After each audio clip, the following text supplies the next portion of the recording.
smashed him. You what? What the hell?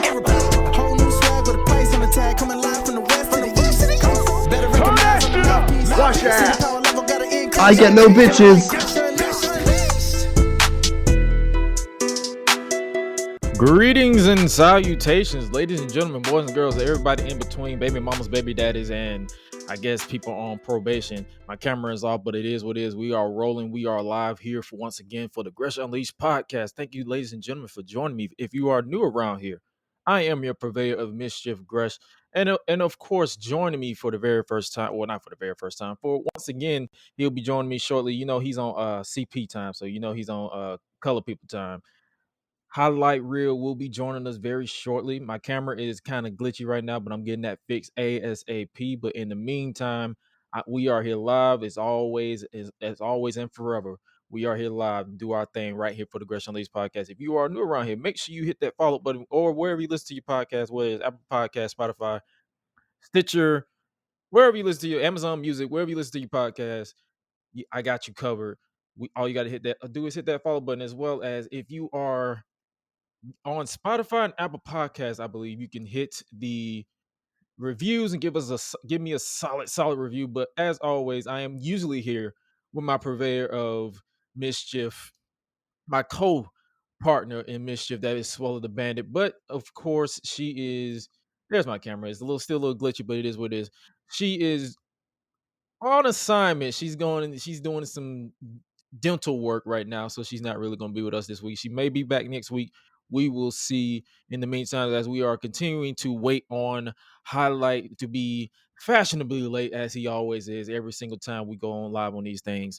Give you a nice little rundown of today's podcast. We are reliving and reviewing TNA Lockdown 2006. We are continuing our TNA Impact month for the month of June, which is also happens to be Pride Month. Make sure you guys remember to embrace who you truly are, and never say never when it comes to being who you are. Like, live, love, and just be yourself. That's all I say, because ain't nobody else is paying, or ain't nobody else is going to be you but you, and there's no other way to do it than to be yourself. And if you are new around here, you gotta know we gotta give our shouts out to our people. We're gonna get there also on today's podcast. We're going to we're gonna give our thoughts on Cody Rhodes. He was injured during prior to WWE Hell in a Cell, as well as he's going to be taking a few months off, more than likely, with a torn pectoral muscle, as well as the injuries just keep on rolling. We got CM Punk. He is the current AEW World Heavyweight Champion, but he is out with an injury as well. So he is going to be on the shelf with a knee injury, and we're going to give our thoughts on that. And the road to the interim AEW champion began last night for AEW Dynamite. We got you covered right here on the Gresh Unleashed podcast, as we are still waiting the arrival of Hi-Lite Real. He is fashionably tardy as always, but you know how we do it. But of course, we got to give our special shout out to our Patreon backers, Patrons. That is whatever the tier you are. We wouldn't be able to do this podcast without you guys. Because you part with your hard-earned money every single month. Patreon.com/Gresh Digital. Thank you so much for your support and just being who you truly are. And if you are joining us live right here in the chat, make sure you just leave one in the chat. Just let me know that you are here, you are vibing with us, you are watching us wherever you're watching us, whether it's YouTube, Facebook, Twitch, Twitter, wherever you listen to us on the pod, wherever you listen to, or whatever you listen to us in audio format. We got a solid show for you as we continue to wait for the arrival of Hi-Lite Real. And the more I wait, the more I just want to vibe, and we're just going to keep the ball rolling as well. But like I said, we're going to be reviewing TNA Lockdown in 2006. But if you are new around here, make sure you follow us on social medias. You follow us on Instagram, you follow us on Facebook, you follow us on Twitch, you follow us on Twitter, or you can subscribe to us on YouTube. That is at Gresh Unleashed. And without further ado, it feel like as tardy as always, you got your boy Hi-Lite Real joining us right here for the very first time. Well, not the very first time. I don't know why I keep saying very first time, but he is here officially. hopefully his mic and all that stuff is good to go because we are good to go as well. What is going on, brother? All right, testing. Can y'all hear me, man? Can y'all hear me? Yeah, I hear you loud and clear, my friend. Loud and clear. What's happening, peoples? Apologies for the slight 5-minute tardiness, man. You'd be crazy. We got a new setup here in the studio. You're fashionably late. It happens all the Trying. time. Hey, you see, man, we got the green screen. We trying to move up like you, Gresh. You know what I'm saying? We got a little something, man. Now I just got to figure out how to get a background in the back. We'll be good. You know what I'm saying? Yeah. It's a nice little software, but we got you. I got you. Hey, man, you know I had to ramble as always, but yo, like I said at the top of the podcast, we're going to be reviewing TNA Slammiversary 2006. That is over a decade ago. Oh no, it's not. It's nearly a decade. We're close. We're close. It's like two. This is like 4 years shy of a decade. Oof, boy. Well, no. Wait. Oh yeah, 2000. No, almost 2 decades. Almost 2 decades. I'm about to say 2006. Then we had 2016. So, yikes! Time flies, man. I'm old. Damn. Hey, brother. Like I said, we are continuing our TNA month for June 2022, where we review retro editions of whether it's pay-per-views or weekly shows of TNA Impact Wrestling, mainly because I am kind of tired of, like I said last week, I am kind of tired of the modern wrestling. So I'll just say, you know what, I'm feeling nostalgia. Let's just go look back at our nostalgia. For sure. So, brother, without further ado, we might as well get right into it. Let's do it. Now it's time for the TNA Lockdown 2006 retro review. And boy, this was a pay-per-view. Mm-hmm. Tell me about it. This is TNA, the new face of professional wrestling. I always loved that intro. It was always kind of epic a little bit. Didn't they change it a few times? It was like TNA, we are wrestling. I remember that. Yeah, it was a few times they changed it, but that was like that one that we got in this intro, I think was like the most common. Oh yeah, because I'm about to say, because I've heard we are wrestling, cross the line. I think that was only 3. It was like this new face of professional wrestling, cross the line, and we are wrestling. Oh, new face of professional wrestling. Oh yeah, this is cool.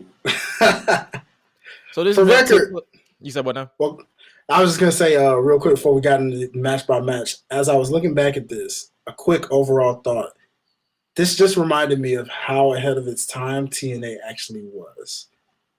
With the as far as like like for one, I know like I can't say if this is 100% accurate, but I know for me, to my understanding, TNA was one of the first shows where crowds did the whole back and forth chant for like opposite people. Oh, you talking about like we'll get to it when we get to the match of the what was it, AJ Styles or something, like it was split for a few people. Senshi and Christopher Daniels, I think they did that. Fallen Angel, let's go low key because they was trying their best to get Senshi over the name. Yep. I feel like TNA was on their WWE stuff with giving the name changes. Like, you're now Senshi, no longer low key. You're just Senshi. No. And that did not last.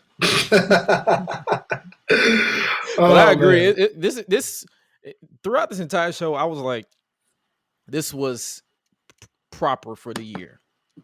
Some of the stuff didn't age for me, but some of the stuff did, as far as like the entertainment part. Agreed. But this event took place on April 23rd, 2006 in the Impact Zone. I like that setup. I said it on the last review, but I like that setup, like the dual side with the baby faces on one side and then the heels on the opposite side. Like, I know AEW does it with the coming out on the same stage, but like the opposite side of arena, like it's 2 different sides. I will forever say that, and I will forever repeat yourself. You're not listening to the same podcast episode. It's literally just my same thoughts. Like, I like that. It just feels different. It felt different before they, LOL TNA'd it. For real, I agree, man. it just like you said, some of it didn't age well in terms of the humor side of things. Looking back, and we'll get into that as we break it down. But yeah, man, this was that stage always was one of my favorites in terms of, like you said, heel and babyface dynamic, and of course AEW always biting, taking tributes and pieces of other promotions. So I ain't knocking it. Like, hey, do that. Act like other wrestling exists. Don't act like you just the only people in the true, world. that's true. Props to them for it. This entire show is steel cage matches from top to bottom. Like I said, I love this cold open. I didn't even know. It's like I don't know. It's like, even though I appreciate modern cold opens, like from a editor's point of view, but it's like being from good to great. Like the WWE, I'll say it to this day, like I give them their props. Their editing department deserves props and praise for even making you hype for the least built match. Like if you look back at Hell in a Cell, like the least built match got a banger of a promo package. So it's like I got to give them a shout out for that. Agreed. But I think it's my age shown, because I'm like, I appreciate these more, like the grunginess of the promos. Like it didn't feel polished. I appreciate those type of promos, I guess, because hey, like I said, this is nearly 2 decades old, and you got to appreciate the nostalgia. So we started off with Team Japan versus Team USA. Team Japan consisted of Hiroki Goto. Is this the same Goto who's going to be competing against Tanahashi, or is that a different person I'm thinking of? I wouldn't be surprised if it is the same, given that one, the longevity of Japanese wrestlers, and then also, if you think about it, most of the people on this card still wrestle today. Yeah, most of them in this match. I don't know about Minoru Tanaka. I don't know if he's still wrestling, but I know Black Tiger is still wrestling. He's now known as Rocky Romero. Boom. Look at that. While Team USA consisted of people who are still wrestling: Sanjay Dutt, Jay Lethal, and Alex Shelley. This was the paparazzi version of Alex Shelley. AKA, quote me on this, ladies and gentlemen, the original Seth Rollins. True. Hey, that hit me today, bro, when I was watching him. I was like, half blonde, half black. Huh. You know what? The Trump. He low-key. Yeah, I was like, he's low-key the original Seth Rollins. How about that? I was like, yo, man, that's going to stick with me now. This was a standard 6-man tag team match inside the steel, so I was like, this isn't going to be using none of the steel. I have a thought with Lockdown that I would want to get your info on that. Going back to your point about how every match was like a steel cage, kind of makes me wonder. I always did like the concept of Lockdown, and then of course the 6-sided ring is always going to be legendary. So, do you think, maybe, especially looking back at this, do you think having cages like for the whole pay-per-view was just a bit much? I had that. It did cross my mind. Like by the time we got to the propaganda match, aka the anthem match, it was like, okay, what's the steel cage for? Facts. Big I was like, okay, what are we doing here? What's this? What is going on? Like I expect blood across this whole pay-per-view. I'm seeing little to nothing. Come on, little nothing. Come on, man. Yeah, I don't get it, bro. I didn't really take much notes during this match. I was like, Jay Lethal is smooth when he was in this match. Like, I know a lot of people are not really fans of Jay Lethal. It's like that's being a fan of anybody is subjective when it comes to professional wrestling. But you can look back at some of his matches and be like, this man was good, borderline great at this point. And this was just 2006. As you can tell, as he got older and more seasoned, it's the curse of the older you get, the more you know. Yeah. So it's like he was good here, and he's gotten better now. Yeah, it's crazy, man. I was thinking about that with a lot of these guys, and it was actually a great thing to see the progression of so many of these people who, like we said, still wrestle currently. And it's crazy to believe that they were rookies or the young guys back then. Yeah, and now look at them. They're the veterans putting over the younger talent. You know what I'm saying? Like, it's crazy, man. And Jay Lethal's now bald. Why you bald? Yeah. It took a while for me to get. It was like Triple H when he went bald. It took a minute for me to actually get used to that. I was like, man, You're where's like, the cornrows? why you bald? But then it's like the headache that you go through when you're getting your hair braided and rebraided and relocked, and you'll understand by the time you hit 40, you'll be like, okay, cut it off. You'll be like, okay, Facts. like just cut it off, because you be moving so much. You be like, okay, I don't have time. Yeah. Sometimes something goes on with my hairdresser, like I can't get the same hairdresser. They don't know. It's like just cut it off. Just cut it off. Big facts. Cut it off. Sanjay Dutt, the original player from the Himalaya. It brought me back to Martin, bro. Nah, for real, bro. Oh my gosh, I love that. Jerome in the house. I'm like, the Himalaya. Oh Lord. So Team son. Mexico came out during this match. Like I said, I didn't take too many notes. Like I was like, Team Mexico came out of this match, and it was at this point, I'm like, I didn't realize that this was the World X Cup like preview, because they was this is around the time they was doing the X Cup. Where it was like Team USA versus Team Canada versus Team Mexico. I believe Team UK or England. I don't know how they did it. I have to look it up, but it was basically a preview. Yeah, it was along those lines, man. This is all my territory when it comes to TNA history a lot of times, man. It was kind of cool reminding myself of like, oh yeah, I remember those days. Like, I loved when they did that. No, they don't. They honestly need to bring that back, I think, because that was really creative. That was just one of those things where I said like TNA was ahead of its time. That was one of those things I was talking about when they did that World Cup, because with AEW, we saw how they introduced the new title, the Atlantic title, and I'm looking at it. Yeah, we'll talk about it. Like, I saw the bracket, and I'm thinking to myself, it's kind of reminiscent almost of that World Cup that TNA was doing, but there wasn't titles on the line. It was just more like a trophy and bragging rights. So that was kind of cool to be remembered of and reminded of that. You also got to look back at the CWC Cruiserweight Classic. True. That was similar. That was enough. Like, you had a lot of people representing other countries, and you had alternatives. Like they went into full detail with this tournament. Like, it wasn't thrown together single elimination tournament. It felt like a legit tournament. Like, you had substitutions, and you had people who were like if someone went down with injury, they came in and they was prepared. Like, they treated it like a legit sport at that point. And that's why a lot of people were like, why they didn't make it like a yearly thing or a bi-yearly thing. Like, they didn't have to make it a yearly thing. You could have made it every other year, because I believe that, what was that, 2016? So they could have had it 2018 if they wanted to. But just like the Mae Young Classic, I feel like after the two, they just said whatever. Pretty much. That sounds about right. Yeah. But Team Japan picked up the win when Black Tiger hit the pun intended Tiger Driver on Jay Lethal to get the pin. We get a backstage interview with Team 3D. Jeremy Borash interviews Team 3D after showing off the Lethal Lockdown toy set. I'm like, damn, I remember back in the day when I used to get toy sets. Like, I didn't get that particular, but I got like a WWE ring with a whole bunch of action figures. Yeah, those were the days.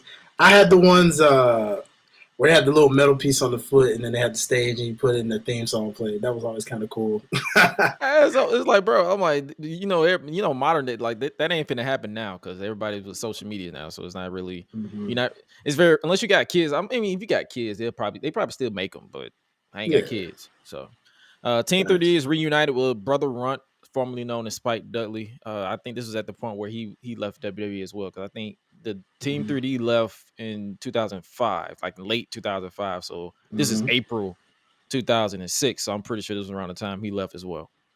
Tonight is about pride, respect for your country. The USA propaganda, basically. Thou shall not mess with Team 3D. It doesn't sound the same when he says Team 3D. It sounds like... You know what? I said the same thing, right? Because the funny thing about that was it sounded like he really, if you look back at that, he hesitated. He like he almost like said the Dudley boys. He looked at Bubba. Bubba's like, "Now you can't say that. We're gonna get hit with copyright." He's like, "Don't do it. Don't do it." So Team 3D. I'm like, Oh, Team 3D. Nobody's ever gonna remember that name unless they're just a hardcore TNA fan. I just want to put that out there. Like, you will never remember them as Team 3D. Ever. I mean, Bubba is lucky that they remember Bully Ray because he was so good at it. Facts. Real big facts, bro. Oh my gosh. I forgot he was Brother Ray before Bully Ray. I was like, yeah, you're Brother Ray from now Like on. he when he lost that weight and he just went crazy prior to Aces and Eights, and then Aces and Eights happened, and I was like, dog, this is it was at a moment where I was clamoring for a Bully Ray versus Hulk Hogan match, and I fucking hate Hulk Hogan. Facts. Terry. We hate Terry. Yeah, know, Terry. Yeah, and the more I look back at Hulk Hogan, I'm like, this dude was overrated. John Cena did it better. Oh no! Oh no! Wow! I love Next it. up, we get the Fallen Angel, Christopher Daniels. He competes against a mystery opponent inside the Steel, and his opponent is, like we mentioned, formerly known as Low Key, now known as Senshi, and the crowd went silent. they had to turn the music up to block out the crickets battle rapping in the crowd. Yeah, so this one hurts a little because I was a really big Senshi / Low Key fan, especially back then. Now it's amazing because a lot of his style is kind of pretty much copied and influenced by I feel like everyone copy that style because I believe True. For me, I feel like the double stomp is the cave-in for Cameron Grimes / Trevor Lee. Mm-hmm. That's what I'm like when I instantly saw his Warriors Way from the top. I'm like, that's basically the cave-in. Not to mention, and then of course, the coup de grace. You're right. Oh, yeah. You know what I'm saying? His finisher, That's Finn right. Balor. Like all his movesets, even shout out to Janai Kai, man. Like I saw like some of the kicks he was doing, and I'm like, she does that in her moveset now. Like it's amazing how what he did that was unique back then is now not as unique because all kind of like Petey Williams, that Canadian destroyer. Like it just really drag? Yeah, exactly. You know what I'm saying? Like I feel bad for some of these TNA originals or guys that you remember from back then that had such a dope style, and now it's like because everybody's incorporated it and it's a transition. All the stuff. Yeah, it's like it's not as special. So I don't know how Low Key's doing these days. I don't know if he's still out there. I'm pretty sure he's still out there, but I haven't followed his style, so I don't know if he's. Last time I saw him, he was on MLW. He was pretty much doing the instant. Last time I checked, he was doing like the instant knockout. So like somebody rushed him and he knocked him out. It was like quick. It was like quick and to the point. That was MLW. That was like pandemic era. Okay, I remember him. Let me see. He had a Hitman type era. He had that in TN, and it was TNA GFW, whichever name. You know when they was going through that name change phase. Yeah. And he was actually in BDC, Beatdown Clan. I remember that. Yeah. So he was going through. He went through some, and we can't remember Caval. Wasn't that the WWE guy? Yeah, that was the WWE name, right? Yeah. Caval, aka Laycool's pet. Ball. I'm surprised they didn't have them up there rubbing his head like, my precious. Oh man, how forgettable too. I mean, it was really a short-lived run, but back to the match. Yeah, they were Low Key or Senshi and Christopher Daniels were former tag team partners in Triple X. They was tag team champions at one point. Senshi, I didn't really take too many matches because I was like studying it. Like I'm trying to tell you, people don't need to understand why I don't take a lot of notes anymore. I study these things. Like I'm just looking at everybody. So I'm just gonna call him because I don't even acknowledge Senshi. Low Key kicks be sounding like he's taking liberties. Like you heard the impact on the kick to the chest that he did, and said, and I had headphones. I was like, God, I had to take my headphones off because I'm like, bro, stiff. That sound like it hurt. Straight stiff, man. I was like, goodness gracious. It's like the impact and the precision of it just be getting like every time. It don't matter how many matches I see him. Every time I see a match, I'm like, I don't want to take that. Mm-hmm.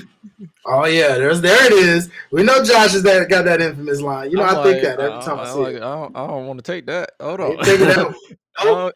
If you skip like, nah, what's her name on Twitter? Shouts out like from GF not GFW. Is it GFW? GC like I was. GCW, I Is think. it CCW? CCW. CZW. Ah, What's her name? Miss Ruthless Lala. Yeah, have you heard that name? I have heard that. Yes. Yeah. Have you seen her Hilarious? No, I have not. I don't think I've seen him. Let me see. She's Hold on. she's on Twitter at Ruthless Lala. Oh, She I have seen him. Yes, I do know her. Yeah, I I want remember that. her Hilarious to me are like low key's hilarious. I mean kicks. I will not take that. Yep. And if I do, I will die. My whole body will go to the shadow realm.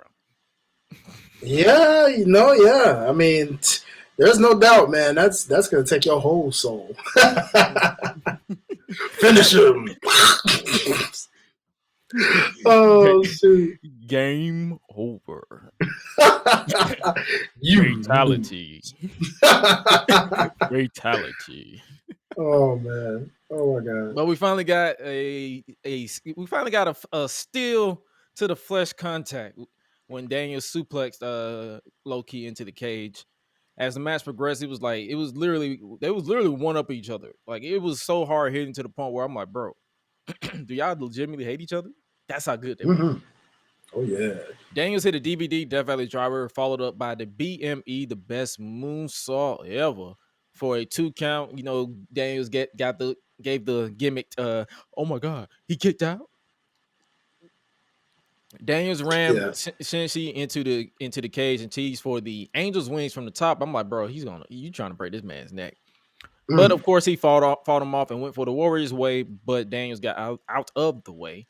Daniels then went for the Angel's wings, but Shinshi low key pushed him back and reversed it into a bridge and used his feet for leverage to pick up the win. This match was awesome, hard hitting. I enjoyed it. What did you enjoy overall about this match?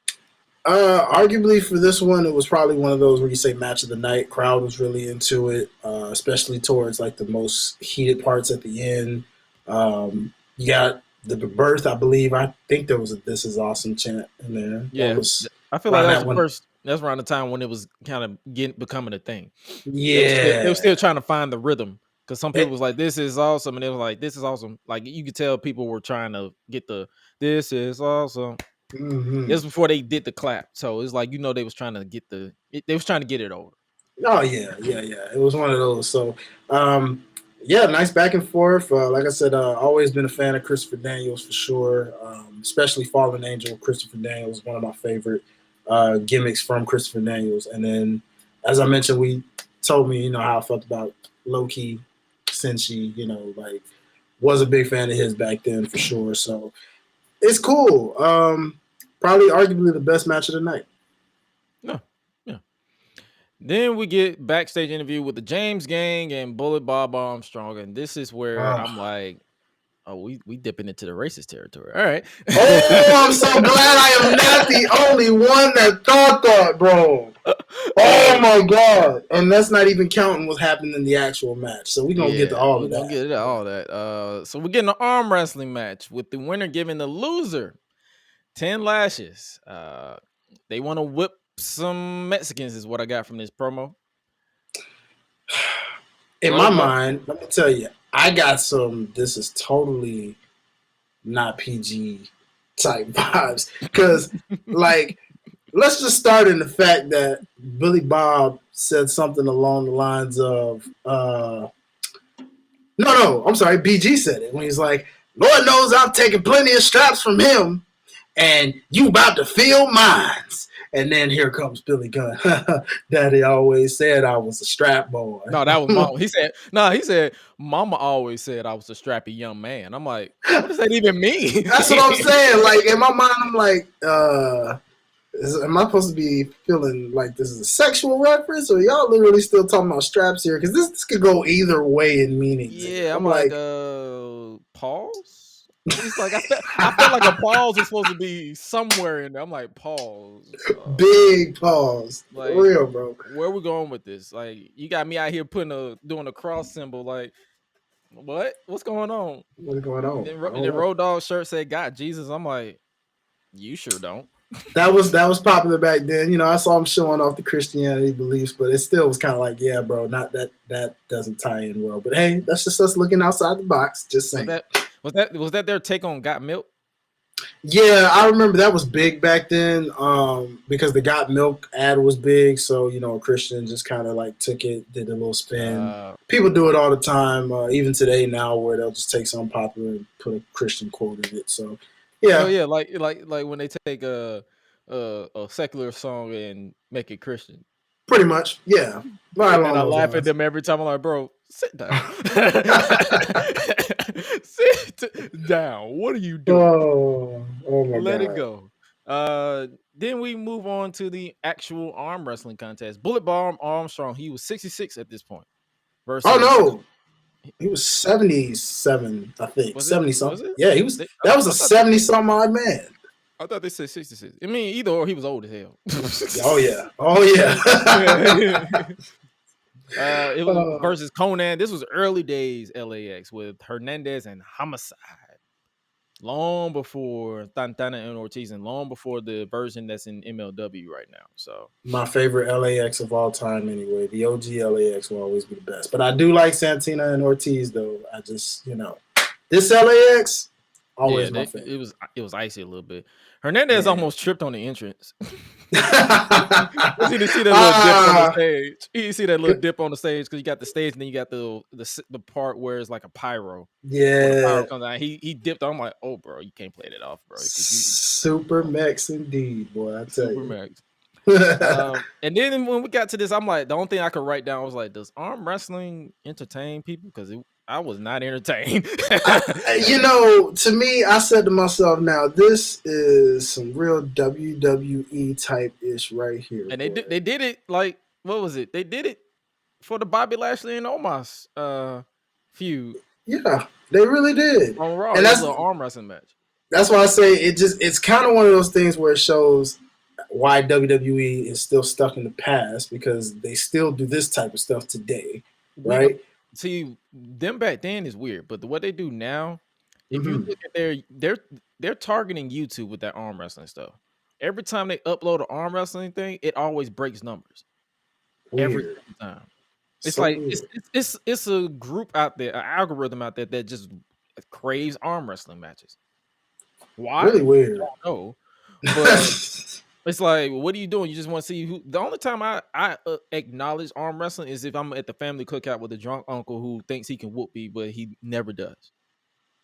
That's the only time I deal with arm wrestling. But other than that, I'm like, this is entertaining somebody, but it ain't me. Yeah, no, wasn't doing it for me either. I just really kept saying, I'm like, imagine TNA. Oh yeah, and you know, I love, y'all know I love me some TNA. I love Impact, all those, but like, even looking back at that now, I'm saying to myself, yeah, that's where guys like BG James and Billy Gunn, those guys that came from the WWE realm, yeah, they influenced all of that. I was like, y'all brought the WWE to TNA with that. And I was looking at it, I'm like, bro, this is a pay-per-view, and we got an arm wrestling match on here. In a cage of all places. You didn't even need the cage for that. No, you could have did that in the backstage. To be honest with you, you could have did that backstage, legitimately in the interview area. You could have just said, "Let's set the arm wrestle table right now. Let's do it." Exactly. Just being all dramatic. Waste of space. Waste of space. Waste of time. You could have actually put it on TNA Impact for all I care. Facts. Bullet Bomb won after the teasing of the back and forth, like, oh, Conan gonna do it. Yeah, he won, and then now the losing team gets to get whipped, and BG James for some reason went on a rant. Say hello to my leather friend. I guess he was trying to quote Scarface, not realizing that Scarface and Mexicans are not the same. Did not age well at all. Like, sorry. All I could write down, I said, who was this entertainer? Because this felt hella racist. Boy, what you talking about? Especially, bro, when BG James was like, "Oh, that was Uno. Now we're getting ready to do dos." I'm like, you really trying to slow talk some Mexicans that are completely Latin and know how to fluently speak a whole lot better than you do. And you trying to talk to them like they dumb and they own their tongue. Wow. It's like, we're going dos. That means two. I'm like, and he said, "Oh, we're gonna go trace." I was like, "I mean thrace." I'm like, "Oh, shut the fuck up! Shut up!" It's like this entire time. I'm like, "Bro, shut up! Shut up!"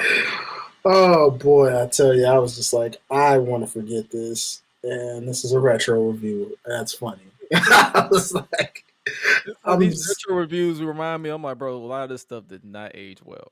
Not at all, because you and I both know.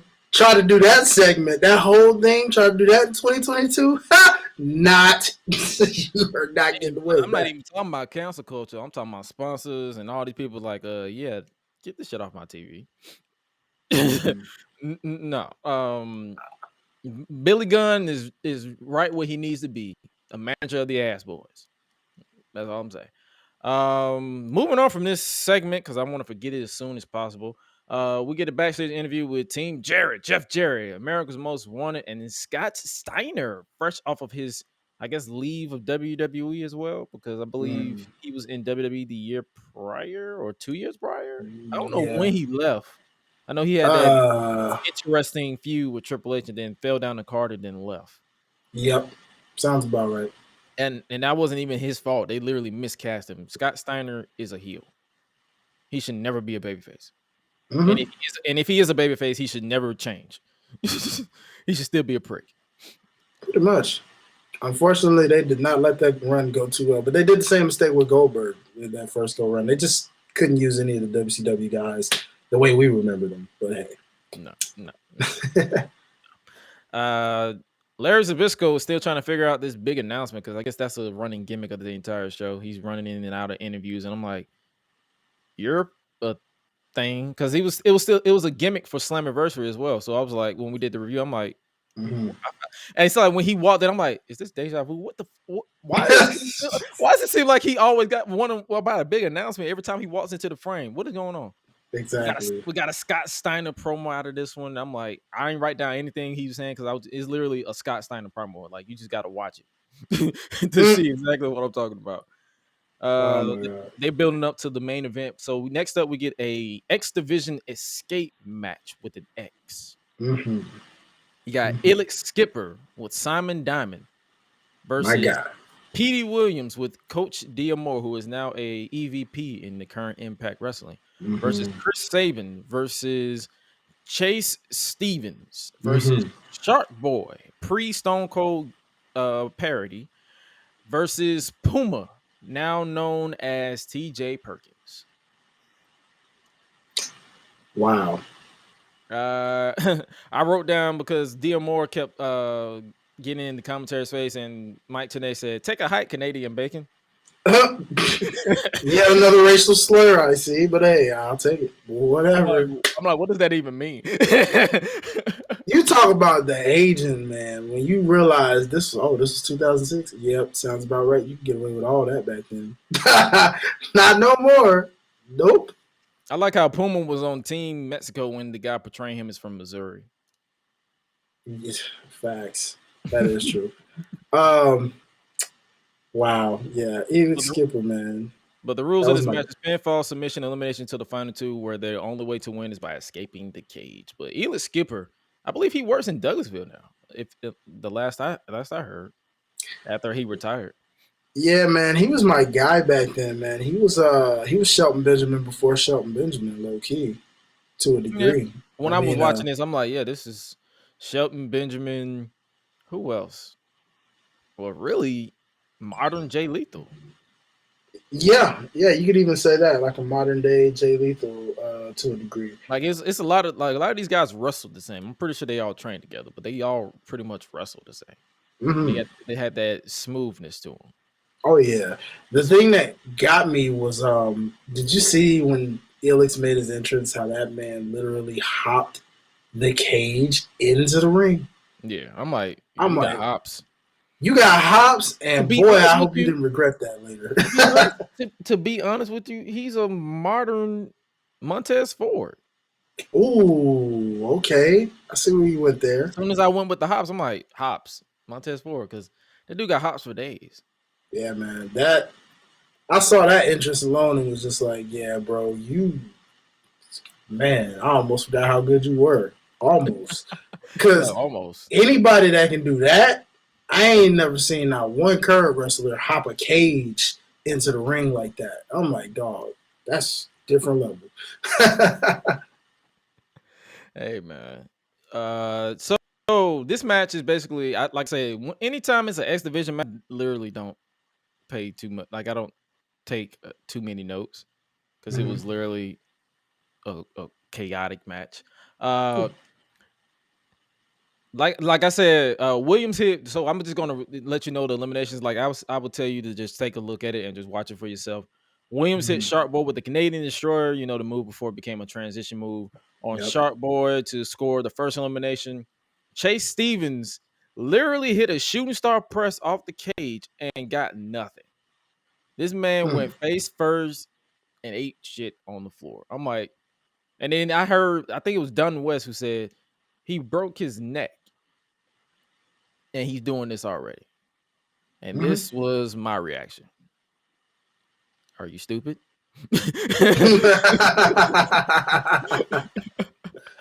No, seriously, bro. Seriously. Like, you took Daredevil to a whole nother level, brother. That was just Daredumb. I don't know, but like he literally ate nothing. I'm like, bro, you ate nothing but canvas. So I guess they had to wrap it up because I'm pretty sure he literally knocked himself out. Skipper hit him with the air raid crash to get the next elimination. And then I guess it was at one point they was teasing a team up between Petey Williams and Skipper. I believe they were part of two factions as well. I think it was Team Canada and then the Diamond. I almost said Diamond Mine, but well, the original Diamond Mine, if you will, I guess. So yeah, we know where that inspiration came from. But yeah. But no, that wasn't to be because Williams snuck up on Skipper and scored the elimination by holding the tights. The deal between the managers went up in smoke at that point. Then Sable hit the cradle shock on Puma to pick up the elimination, and then we're down to the final two. The only way to win is by escaping the cage. Williams versus Sabin.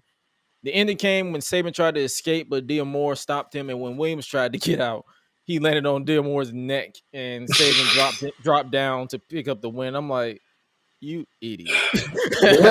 Honestly, the goofiest ending you could ever have to a match when you look at that. You're like, well, wait a minute now. You just conveniently happen to be in the way, and I land on your shoulders. Meanwhile, this guy, right there neck and neck with me, right on the floor. And then you're looking, trying to sell it like, no, we won. No, you didn't, fool. What cracked me up is when he stopped Sabin, Petey Williams could have just dropped. True. He literally, he had like 5 seconds to drop, and he did not. I'm like, bro, you look like a dumbass. Yeah, y'all didn't rehearse that one too well. I don't think. They didn't think that one through. I'm like, so after the finish, like, hey, yeah, what we're gonna do? We're gonna just do a head-to-head thing. I'm gonna knock you down, stop, and then I'm just gonna land on Scott D'Amore's shoulders, and then you just drop. What? Okay. What?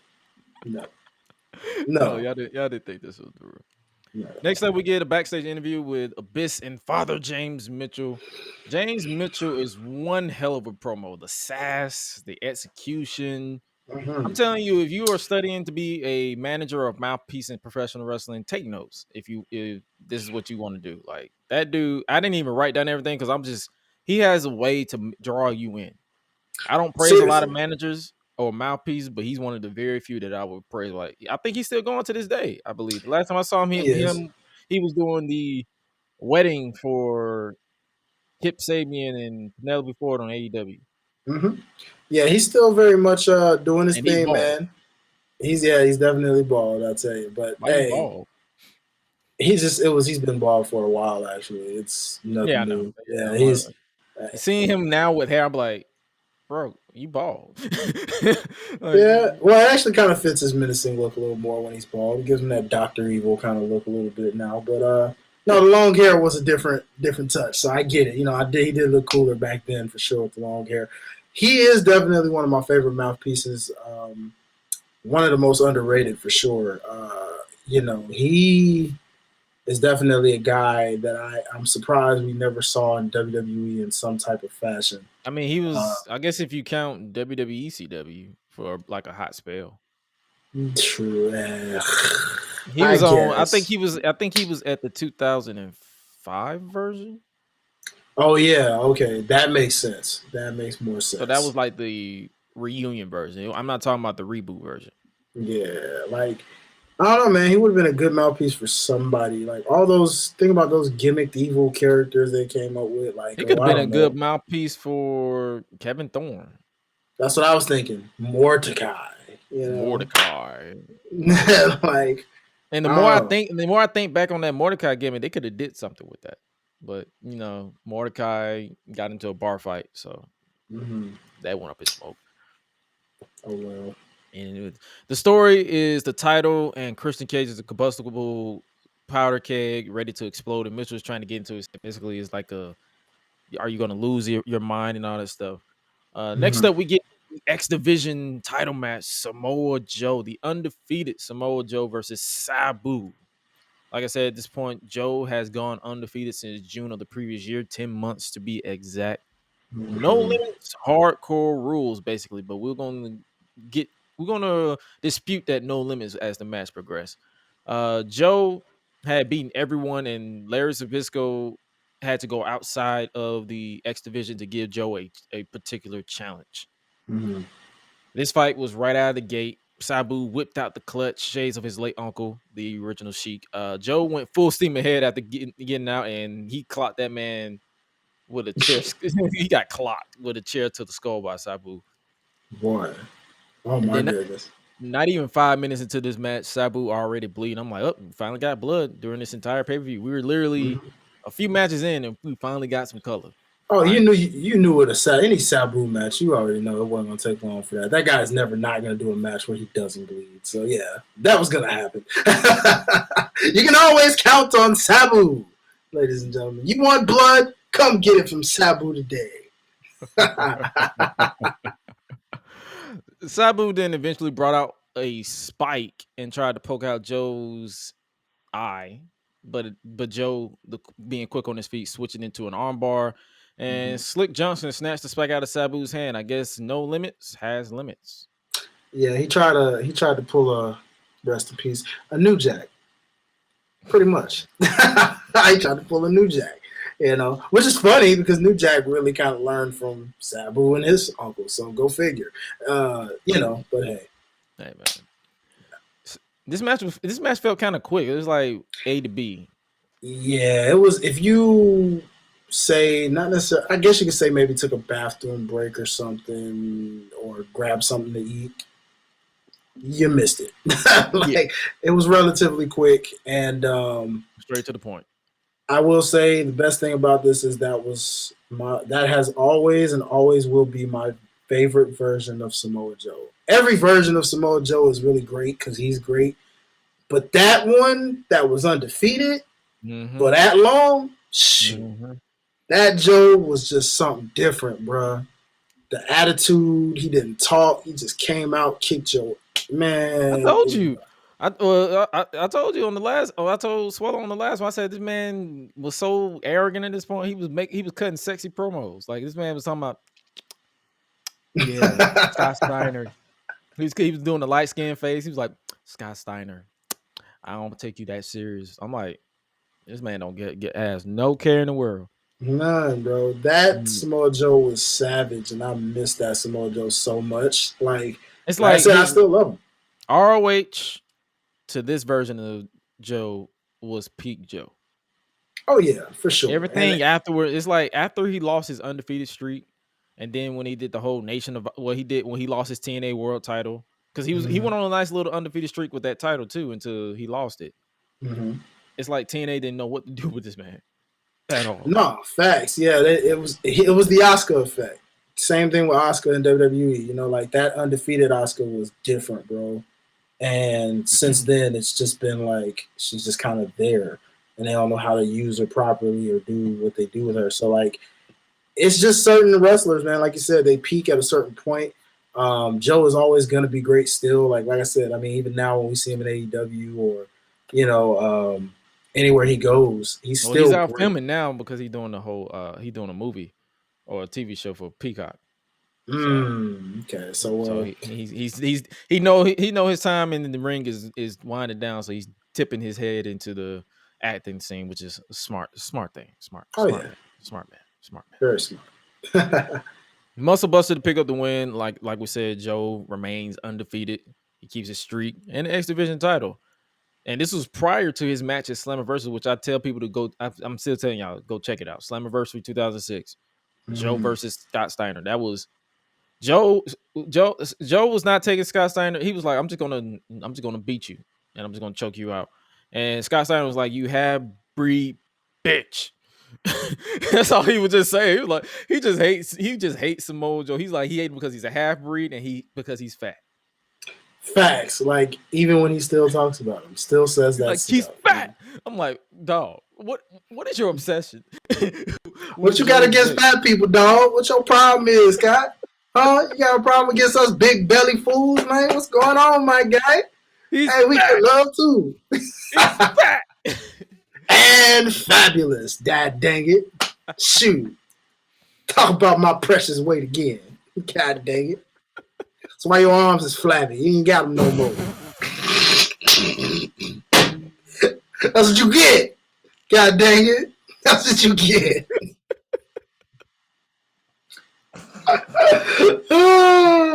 This shit is flabby.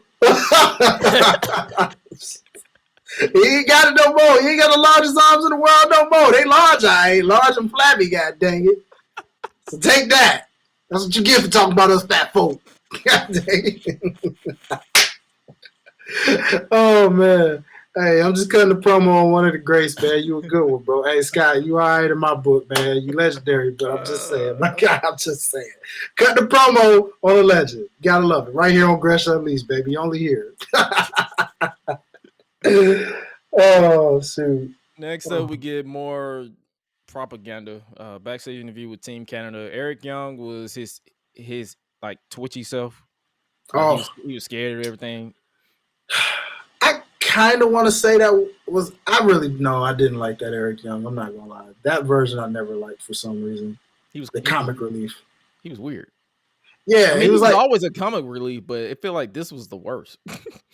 Yeah, that one was always weird. But like when I say comic relief, not quite, because the current one is in today's Impact, he's a lot more serious these days than he's ever been. Oh yeah. And I like that version of what he is today. But back then, when he really hit that comedic point in his peak, it was kind of like, okay, that is an underdog Eric Young we can take.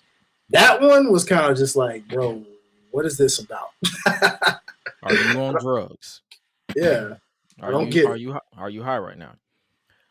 Basically, this promo was basically pro-America, anti-America. You know, the typical. This was the peak of pro-USA, anti-international, whatever.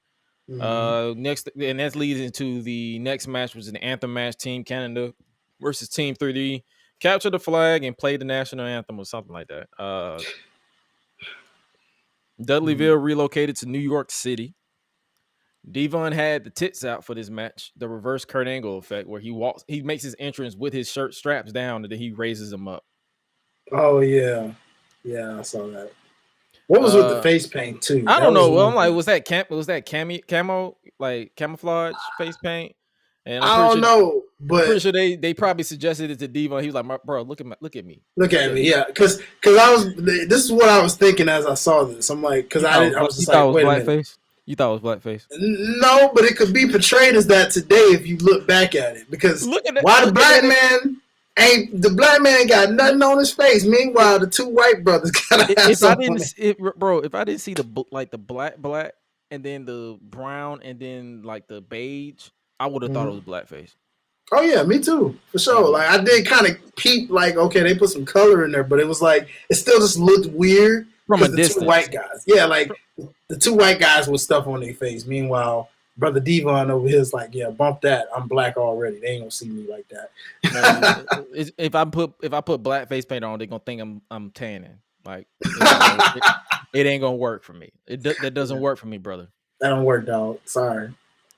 Oh boy. I think during this match you texted me about the MVP diss track. Oh yeah. And I just ignored this entire match. I'm like, okay. So I wrote down the ending because I was like, okay, I need to say something about this match. Team 3D got the flag, but the referee was down, so the heels attacked and put the flag back and went on the attack again. Diamore brained the gatekeeper with a chair in order to open the door to put a table in the ring. Eric Young went for an elbow through the table on Brother Runt, but he got out of the way. Runt hit the acid drop because I believe they renamed it from the Dudley Dog to the acid drop. And then Team 3D hit the 3D, and now the faces officially grabbed the flags, and now they are going to sing the U.S. national anthem. And I think I wrote, "Oh God, shoot me." Yeah, you know, I know they're saying wrestling. This is a cheap way to just get baby faces, up there and all that, get them reaction. But this again was the second some WWE BS type stuff incorporated in my TNA because it was like, bro, this is just the Un-Americans. And around this time, the Un-Americans who the Dudleys feuded with and did similar things prior. With. Exactly. 2 to 3 years prior. Like, bro. Yeah, and I'm like, it's the same thing. Like, I did like Team Canada. I did, to a degree, because of Bobby Roode, mostly. You know what I'm saying? No, that's the only face I remember. Outside of him and P.D. Williams. Those are the only two faces I remember. Yeah, well, I obviously remembered Eric Young, but like I said, I didn't take him serious till he kind of branched off on his own and really got peaked. It's like, unless I was playing the Impact game or looked at this, I would have not remembered him in Team Canada because I'm like, I erased it from my brain. Yeah, that's what I'm saying. It's like I did like Team Canada. I like the concept. I mean, they were a good stable, but it was just one of those things where anytime they went against somebody, especially in this Dudley Boys aspect or Team 3D, it was the Un-Americans. It was just like, okay, where's Test? Where's Lance Storm? Where's Christian? Oh, okay. William Regal.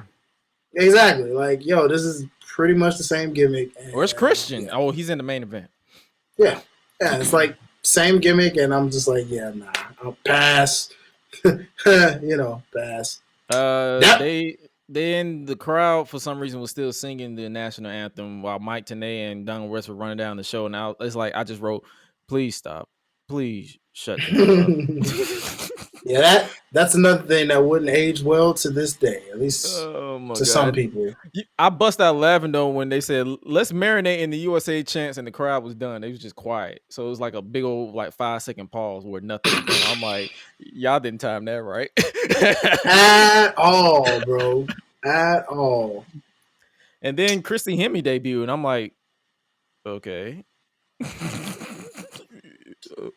Yeah.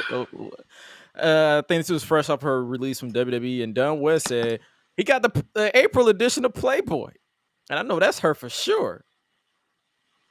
I'm like, okay, Don, you're horny. We get it. Horny. I mean, she was looking sexist. Good. I ain't gonna cap though. She was looking good here. Oh yeah, that was prime Christy Hemme. So for sure, absolutely. It's now she has like 6 kids or 12 kids because she had them I think she had 4 at once. I'm like, your uterus is huge. Good Lord, I ain't know nobody could hold 4 babies at once. That's how dumb I was. I'm like, good Lord. Hey, when I saw her post a picture when she had them a few years back, I'm like, damn. How that happen? Listen, more power to her. Props to the guy that was able to give her that many. I think that was her husband, so I'm like, hey, powers to you. But yeah, this is peak Christy Hemme because she was fresh off her WWE run. Remember, she did the whole WrestleMania match with Trish Stratus because Lita got Mm-hmm. injured. So yeah. So Yeah. basically, they used her, I guess, her sex appeal to bring out a piece of paper. You know, you gotta get the hot chicks in this for people to get the sex appeal. TNA management will be undergoing a makeup change. Basically, the road to Jim Cornette's arrival has officially begun because he was going to be the new public figurehead of TNA going forward. Larry Zbyszko was not happy about being put on probation, and Raven was being reinstated. I'm like, oh, you were fired? Okay. That's what I get for not watching the weekly shows. Then we Yeah. get a backstage interview with NWA World's Heavyweight Champion Christian Cage, but he said nothing. So I guess he's selling that intensity. The next match was basically the co-main event of the evening, which was NWA World's Heavyweight Champion Christian Cage versus the Monster Abyss with Father James Mitchell. They basically took notes from the DDP and Undertaker angle in 2001 Mm-hmm. when they stalked his Mm-hmm. wife, Christian Pretty Cage's much. wife. Christian Cage got his ass kicked in his own house, and Abyss tried to ground the man. I'm like, Yeah. Yeah. if you don't show up with a gun and shoot this man for disrespecting your house, Yeah, because you could have took a page out of Brian Pillman's book with that a pulled little out the Glock. bit, or you know, I mean, he just straight up Triple H, Randy Orton you a little bit. Only thing was missing was throwing you through a window. and a sledgehammer. Pretty much, you know. I mean, you know. What did you think about this match? I didn't really take too many notes because I was like, it felt like it was basically Christian got his ass kicked in his Christian tackled Abyss on the stage and Christian got a little slippery on the way down, but the brawl went all over the place before they got into the Yeah. ring. It felt like just a typical big man versus Yeah. overzealous babyface. Yeah, that's exactly what it was. I mean, you know, as much as I liked Abyss, mostly his theme song back then, Before he was always pre-American made version. right. You know, he was pretty much their version of Kane mixed with Mick Foley. You know, like pretty much. So it was one of those things where like it's expected. You know, Abyss could only do so much as a big man. You know. Did you see how he ran? Yeah, I did. Yeah, into the corner. Yeah. I was Yeah. like, why you run like that? Like you run like a Sonic, like he run like he was a he Sonic character, like he was trying to get the ring. Exactly. Like it was one of the things I'm just like, if that doesn't tell you how good Christian is, and pretty much Jeff Hardy and anybody that's ever worked with Abyss over the years, I don't know what does. Cause yeah, like Abyss was kind of more of a gimmick guy. Yeah, I was If you kind think of about it. laughing. I was kind of laughing a lot. I'm like, I don't think this is supposed to be funny, but Yeah. I cracked the chuckle when this man tried to run. I'm like, and when he ran like that, I think it just took me out completely because I'm like, I can't take this man serious. Oh, Joseph Park, you gosh darn son of a gun, you just. You mean Chris Abyss? Yeah, Chris, that guy. Abyss. Abyss was in full control for, like I said, it was just literally that type of match. We got a referee bump. You know, can't be a world title in TNA without a ref bump. And Mitchell picked up the title belt. Christian scaled the cage and hit a beautiful frog splash from the top. Now that got a pop out of me. I'm like, now that's nice. And I like the camera angle they got on it too. But unfortunately, it was a 2.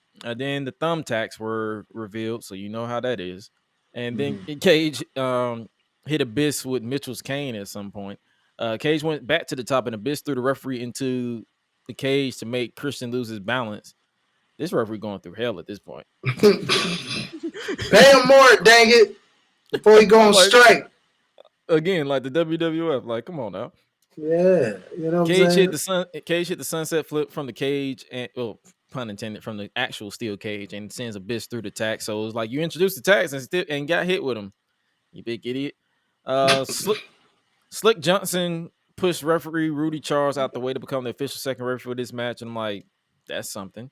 Cage had the belt and was going to strike Abyss, but Abyss caught him into the black hole slam. I give Abyss that his black hole slam is actually pretty precise. I give him that. Yeah, that was always one of my favorite finishers from back then too. That black hole slam hit different. Yeah, That thing. and it's also credit to whoever sells it too, because it's like when he hits it on lighter guys, they literally go swinging Oh yeah, to the yeah. point where I be thinking he about to lose his grip. That's how much body weight they be doing. I'm like, they literally make it look like a black hole. Agreed. Just Yeah, swinging. yeah. Between that and my favorite two TNA finishers of all time for sure was always Black Hole Slam from Abyss and Monty Brown's pounce, and the fact that just people just Pounce! pow! You know what I'm saying? Like Every time I see Keith Lee, who else does a pounce that I know of? I know Sienna used to do it. She doesn't. I don't think she does it anymore, but she used to do it. I know Keith Lee does the pounce and he does it beautifully. And especially when he likes to eat people. Who else? I feel like I've seen somebody else recently do a pounce. There's a couple of people. I think it was some people in WWE too. It's somebody that does the pounce. And it could be Wardlow too, because I think he did it to MJF at one point, or Sean Spears. So he did it to somebody. I think Will Hobbs does it. Will Hobbs, that's who it is. I'm like, it's somebody. It was a big man. Yeah, I love it when the brothers pay tribute to Monty Brown. agreed, man. How much money do we need to get Monty Brown back in the wrestling? I'm telling you, man, because I really miss that guy. He had the whole package, man. He had the look, the charisma, everything, bro. Like it's ironic. I was introduced to him as Marcus Corbin. Yeah, see, I knew about him before then, so it was like when he got to WWE, I was like, oh, my guy's in WWE? What? And then I went in reverse, and I'm like, well, why wasn't this in ECW? But of course, LOL, WWE don't know how to book black people. It is what it is. We went, like I said, I got some little notes here. Abyss was going for the choke slam into the second bag attacks because Mitchell just had to have more attacks. But Christian reversed it into an unprettier into the attacks for the pin and to retain the title. Like I said, the beginning of the match was solid. I just checked out when Abyss started running like a goofball. I was like, okay, I can't take this fool serious at all. Yeah, I don't Christian now wants Mitchell, but Abyss came back and took care of him before getting the chain and cracking Christian in the dome. Then Abyss then wrapped the chain around Christian's neck to hang him off the rope. Christian retained, and Abyss got his heat back. You know, they had to continue the story, I guess. It's going to be so James Mitchell placed the title across Abyss's shoulders, and now they walk out with the belt to continue the feud. Yeah, basically tried to kill that man. Yeah. So you know how it is. Next up, we get a final backstage interview of the evening is with Team Sting. It was a typical babyface promo hype type style from everyone, with Sting coming out and saying, "It's showtime, folks." So we get Lethal Lockdown as your main event of the evening. Sting's Warriors versus Jeff Jarrett's Army. Sting's Warriors consists of Sting, Rhino, AJ Styles, and Run the Truth Killings, who, by the way, has been having the What's Up theme for the better part of almost 20 years.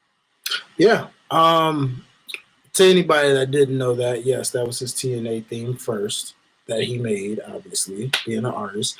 And it carried over. At that time, I remember when he brought that to WWE, that's where I was shocked until it hit me like, oh, duh. It's he him. can do that. Like, it's him. You know what I'm saying? Like, that was when I was still learning about leasing rights and all that, because I was a young buck. So it was like, oh, like, wait, how can he bring that? And then I'm like, oh. The one thing that gets me, though, is I just never could understand why Jeff Hardy never brought Modest to WWE then, because that was his song. That might be a WWE thing. I guess so, because I was always trying to figure that out. I was like, he literally made that song. Why couldn't he ever come out to it? But knowing TNA, when he came, it was like every theme music he had was him. Modest, Another Me, Resurrected, One More Shot. It's like so many. And then whatever he did during the TNA, GFW, whatever the transition, like his later years, like everything was him. Yeah. And see, that was before No More Words because, like I said, that didn't come till he came back. So it was like, and it wasn't even when he came back. It was like 2008.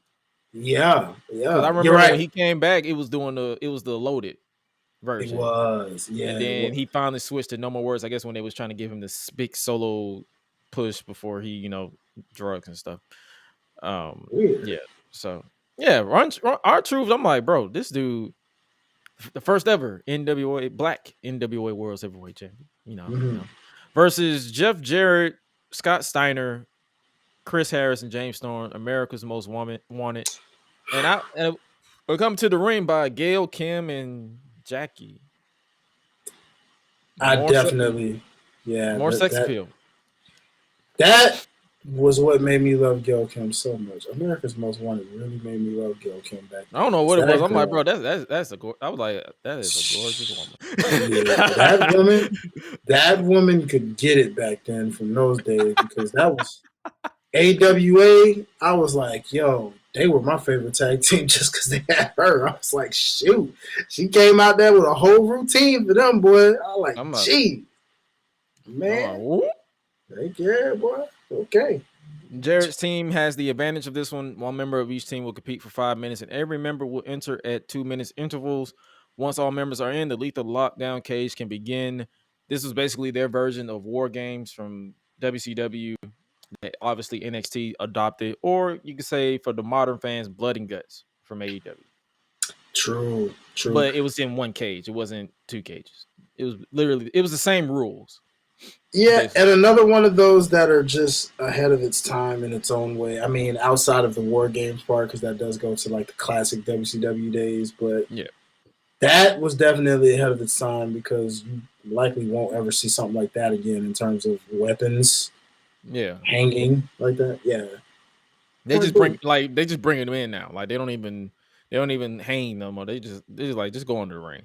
Get your weapons on in the ring before you enter the cage. That's all you gotta do. Pretty much, yeah. Because if you try to escape the cage once the cage is locked, then you forfeit. So they say get your weapons before you walk in if you want to attack people. You know how that is. I wouldn't be surprised if NXT retires War Games because the reason why the first few worked was because they had indie wrestlers that knew what they were doing. Mm-hmm. But since they don't phased out the indie wrestlers from 2.0, it's like heavily. I don't think they can. They got too many people who are not trained. You see what I'm saying? Somebody's gonna get badly injured if they try to keep doing that with this green talent. Pun intended. Yeah. So. Yeah, I watch NXT 2.0, but it's like it's just something to watch at this point, to the point where I just get out of that habit because it's not a bad show, but it's slowly not being for me anymore. Yeah. So to start off the match, AJ Styles and Chris Harris started for their respective teams. The crowd was chanting "Pussycat" towards Chris Harris. That guy could never catch a break back then, man. Poor Chris Harris. Oh my lord. Oh my gosh. I remember when he turned on James Storm and they like broke up AWA. That guy just couldn't get over. AMW, sorry. Botch moment. I remember they tried to take him seriously as a heel. And that just fizzled. And I'm just like, it was kind of equivalent to like and then Big Cass. Brandon Walker. Yeah, exactly. It was like Big Cass when they broke up him and Enzo. It was just like, okay, why? That falls more on WWE because they don't know how to book big men. Like every big man is booked the same.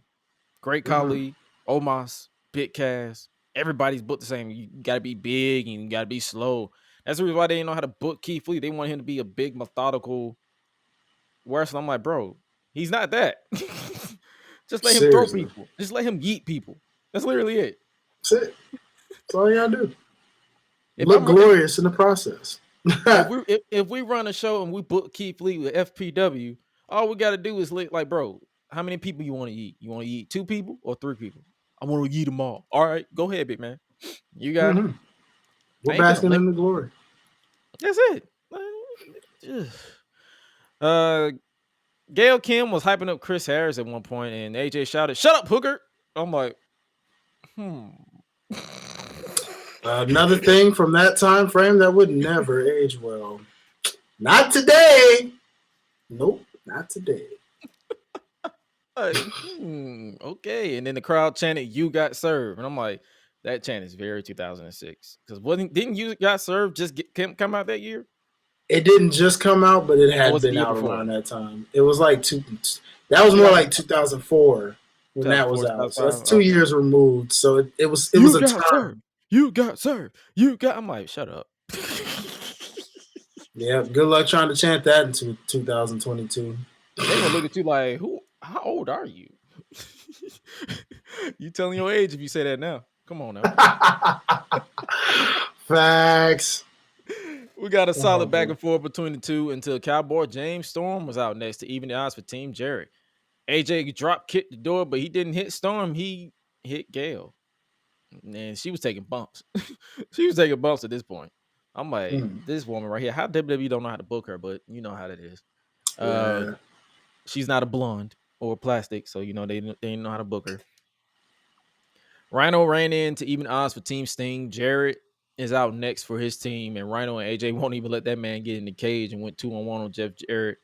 Then the Truth came out to even the field up to make it 3-for-3 for the Sting's Warriors. And then we got a Tower of Doom spot with AJ getting the brunt of the impact. I feel like this was one of the first few times that we saw a Tower of Doom. Now it seemed like now everybody does it in multi-man matches. Facts. But this is one of the very first time that we saw it.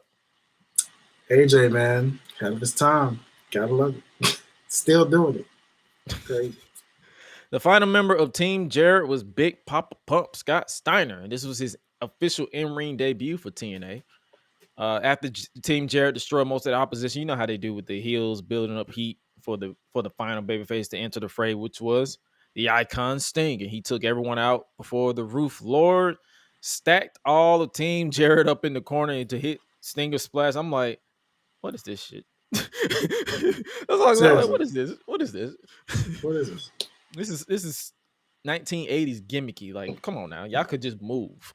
Literally, it's one man against four of you, and you can't get out. We finally got the Roof Lord. You know how they was doing the pyro in the roof and all that stuff when they lowered. I'm like, bro, does the sparklers hurt? Mm-hmm. That's how. Oh, they definitely do. You know they do. Because why would y'all do it while I'm on the mat? Come on, man. Yeah, I was gonna say. Remember, everybody ain't Goldberg, and Goldberg took that on a weekly basis. So I don't know how he admitted that hurt. So you know. Yeah, I know. I did see some when they start sparking. Someone rolled out to the corner. They say, "Bump this cell ain't gonna get burnt." No, he just rolled out the way. He's like, "Nope." I don't know. And I think after this or the year after, I think they stopped doing the pyro party. They just started flashing the lights. Yeah, I was gonna say, smart man. That was a real Josh Gresh move that wrestler did. Nope. Not doing it. That wasn't truth. You sure it wasn't truth? Was that true? It probably was true because he probably like, I'm black as hell already. Like you know, that was probably true. Yeah, you're not about to burn me. Like, no, we're not doing this. We're not doing this today. No. Nope. So the babyface lit up the heels with weapons. I saw kendo sticks, trash can lids, baseball bats, and of course Jarrett's guitars and all that good stuff. AJ Styles and James Storm said, "Yeah, let's go ahead and do some stupid stuff." They climbed on top of the roof with a table and a ladder. I'm like, yep, somebody's gonna take a bump. Gail Kim then started climbing until Styles stood on her fingers, and then Jackie for some reason pants Gail Kim, and I'm like, why? 2006 sex appeal reels its head again. I mean, I wasn't complaining too much, but at the same time, I'm like, why? It's like I was like, ooh, for like a split second, and I was like, okay. That lasted on for about 3 seconds. Because it went from ooh to like feeling embarrassed. I'm like, so it was ejaculating moment, is what you're saying. It was like it was out. It was like ooh. Done. It's like, you know how you get up and be like, ooh, and then you be like, ooh, why? why? Come on, dog. Because I'm trying to tell y'all, this version of Gail Kim, I mean, she a MILF now, with all due respect. But back then, Boy. I told y'all, Asians got a soft place in my heart. I love my sisters. Technically Canadian, but I get what you get. I get what you meant by that. Yeah, either or. I'm just saying. Yeah. Canadian, Korean, Asian, Mexican, Latina, Hawaiian. Hawaiian. Oh my god. Cause yo, oh my, good god. All Yeah, there. all day. I love my sisters. Don't get me wrong. I love the black queens. But if you're an island girl, you can get it.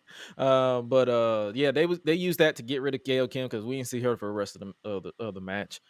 Sting and Jarrett had a guitar off for a moment until Sting brought out the bat and broke Jarrett's before he teased hitting Jeff with the bat. You know, the whole babyface teasing to finally get the heat, and then Scott Steiner said, hey, "Yeah, enough of that." Hit him in the nutskis with the low blow. And Jarrett finally hit him with the guitar. So, I'm like, oh, they finna end it? Nope. They say we got to get to the next spot. So on the roof, AJ climbed the ladder and scaled the rigging on the roof. How I know that it was rigging? Because I deal with riggers on the daily basis. And he hit a splash on Storm through a table. The crowd went in insane. And I'm like, yeah, that was a kind of awesome, though. That splash. Because it's something about when AJ hits a splash at this point, he was always, it felt different. Yeah, short hair, no beard, young AJ Styles, much like undefeated Samoa Joe, man. That AJ is different, man. He just ahead of his time, innovative, and doing things that, well, pretty much every wrestler is mimicking nowadays. So, yeah. Literally. As the match get back into the ring, Jarrett hit the stroke on Truth into the chair, and then Rhino hit a Gore literally out of frame. Like, they didn't even catch the Gore. It was literally, oh, Jarrett's down. I'm like, what just happened? Gore. Then Steiner took out Rhino and locked in the recliner before Sting laid him out with the Scorpion Death Drop, and then the ending came when Harris hit Sting with a loaded fist with the knuckles, and until he locked in the Scorpion Deathlock, but then obviously Sting reversed and Harris tapped out, giving the win to Sting's Warriors. That was a solid Lethal Lockdown. Like I say, I've seen better as the match. I guess as the years progressed and they included different people, and they didn't even give the crowd time to cheer. They was like, "Oh, we out of time, gotta go. See you for Sacrifice," and fade to black. Overall thoughts of this pay per view? Not bad. Some of those WWE moments I could have did without, obviously, to make this pay-per-view better. That takes it down because that obviously didn't age well. But the matches did. Most of the matches did age well still, aside from the fact that most of those movesets are pretty much just regular movesets now that were finishers back then. It's kind of like when you look at the Attitude Era and you're like, dang, that was a finisher? That ain't even a finisher no more. Like, you know what I'm saying? That's a wrist lock. Yeah, you know what I'm saying? So the evolution factor of it makes you say, it may look average or regular when you look back at it, but it was a solid pay-per-view for what it was. Still carries a fray in my heart for sure. For certain aspects, like certain bits and pieces. Oh, yeah. So my overall rating for it would be a simple C+. Like, I would give it a C+ because it was a lot more. It was a mixture of pros and cons. Like, the pros was solid. The X Division matches, like, it was literally 3 X Division matches, and all over delivered. You had a solid Lethal Lockdown, but then, like I said, the WWE-isms and the jokes for its time, the borderline racism in that arm wrestling match, I'm like, I could deal without. And then the propaganda with Team USA versus Team whatever international, anti-WWE, anti-un-American or whatever. I'm like, I've seen literally they still do it to this day at in some way, shape, or form. So it's like I can go without it. I don't. And this is coming from an American. I could do without it. Like, agreed. I can do without it. But overall, TNA Lockdown 2006 was a solid pay-per-view. Like I said, C+. And that concludes our TNA Lockdown 2006 retro review. Whoa! Like Sting said. With that woo. Oh, I was doing a fake one. I wasn't trying to do it for real. I could do it, but I was like, Before we get into AEW Dynamite, did you catch anything WWE related this week? I like I said, I've been phasing it out, but let me see. I did watch Raw, kinda. we're gonna, I don't want. I'm gonna get your thoughts on certain things. But Cody Rhodes, he is injured. Yeah. He legitimately wrestled with a torn pectoral muscle. Mm-hmm. Yeah, pretty brutal, man. In terms of the overall look of it, you know what I'm saying. It was done. It was. I was, and like while it was gone, I was literally like, "Bro, why is this match happening?" Yeah. Well, essentially, when you look at that, is when you think about it, he can't do any worse to it than he already did. I believe somebody actually did like put this picture on Reddit, and the actual legit doctor reacted to it. They said once it's torn off the bone, you can't do anything else to it, Yeah. but get surgery. It's like at this point, it's like you can literally like just keep it like that. Obviously, you Yeah. can't keep it that long because it'll get infected, but it Yeah. like it's nothing else you can do. It's like you just he it's like he could have been like, no, I'm hurt, I don't want to do it, but he did it legitimately. And Yeah. it was the one of the few times where I felt invested. I'm like, bro, this feels like a baby face. Mm-hmm. Like I'm like, bro, please don't hurt yourself. No, yeah. My Go ahead. No, somebody, my entire thoughts on this entire match. I'm like, bro, the entire pay per view. I had low expectations. I didn't even plan on watching it, Mm-hmm. but I watched it. I'm like, I'll see what it's about. It was actually a solid show. Was it the Yeah. best? Nah, but it was a solid show. Yeah, pretty solid. I really enjoyed. Despite how people felt about the feud, Madcap Moss, which I hope they changed the name a little That bit too. match threw me off. Yeah, In that a was good way. yeah, that was real physical. Hopefully with Madcap they're still evolving because I'm gonna tell you, I'm getting young John Cena vibes from him right now. Like his stock is really rising. I just hope they can get him a right look that fits him. Not the generic look they got right now. Like give him or some the personality. hoochie daddy shorts that he had at first. Yeah, I'm thinking like maybe if he's down with it, cut his hair a little bit. Give him some type of the trunks can work. Just probably put a design to them that works, and figure out the gimmick. Like if you want him to still tell jokes, do it in a way where it's like I'm about to kill you, but I'm gonna tell this joke on it. Like What you think I about? don't No, want to say I think they're fading out the jokes a bit. He's not really doing they. it. Yeah, well, yeah, because he got a catchphrase already when he said at the end. He's like, "Think I'm funny now?" or something like that. Who's laughing now or something like that. Like, I think, yeah, I'm pretty. I wouldn't be surprised if they fade that out for after this Corbin feud. yeah, we could. We'll see. They're tweaking it, so we're gonna see how it evolves from here. But they got something with that. And shout out to Corbin. I mean, say how regardless how you feel about the guy, Honestly, I respect him. the more it's like I still am a fan of the lone wolf gimmick. Me too. But it's like in ring, he does what he needs to do. Like I can't fault the guy for doing what he needs to do. Yeah. Like people knock him too much, but he really is doing a great job. Whether it's putting someone over or just doing what he needs to do. So props to Corbin. But the Hell in a Cell was pretty solid. What The you Hell think in a Cell about match. what you think about the triple threat? You know what? The triple threat was cool. I'm wondering, based off that outcome, if they're planting seeds toward a heel Bianca.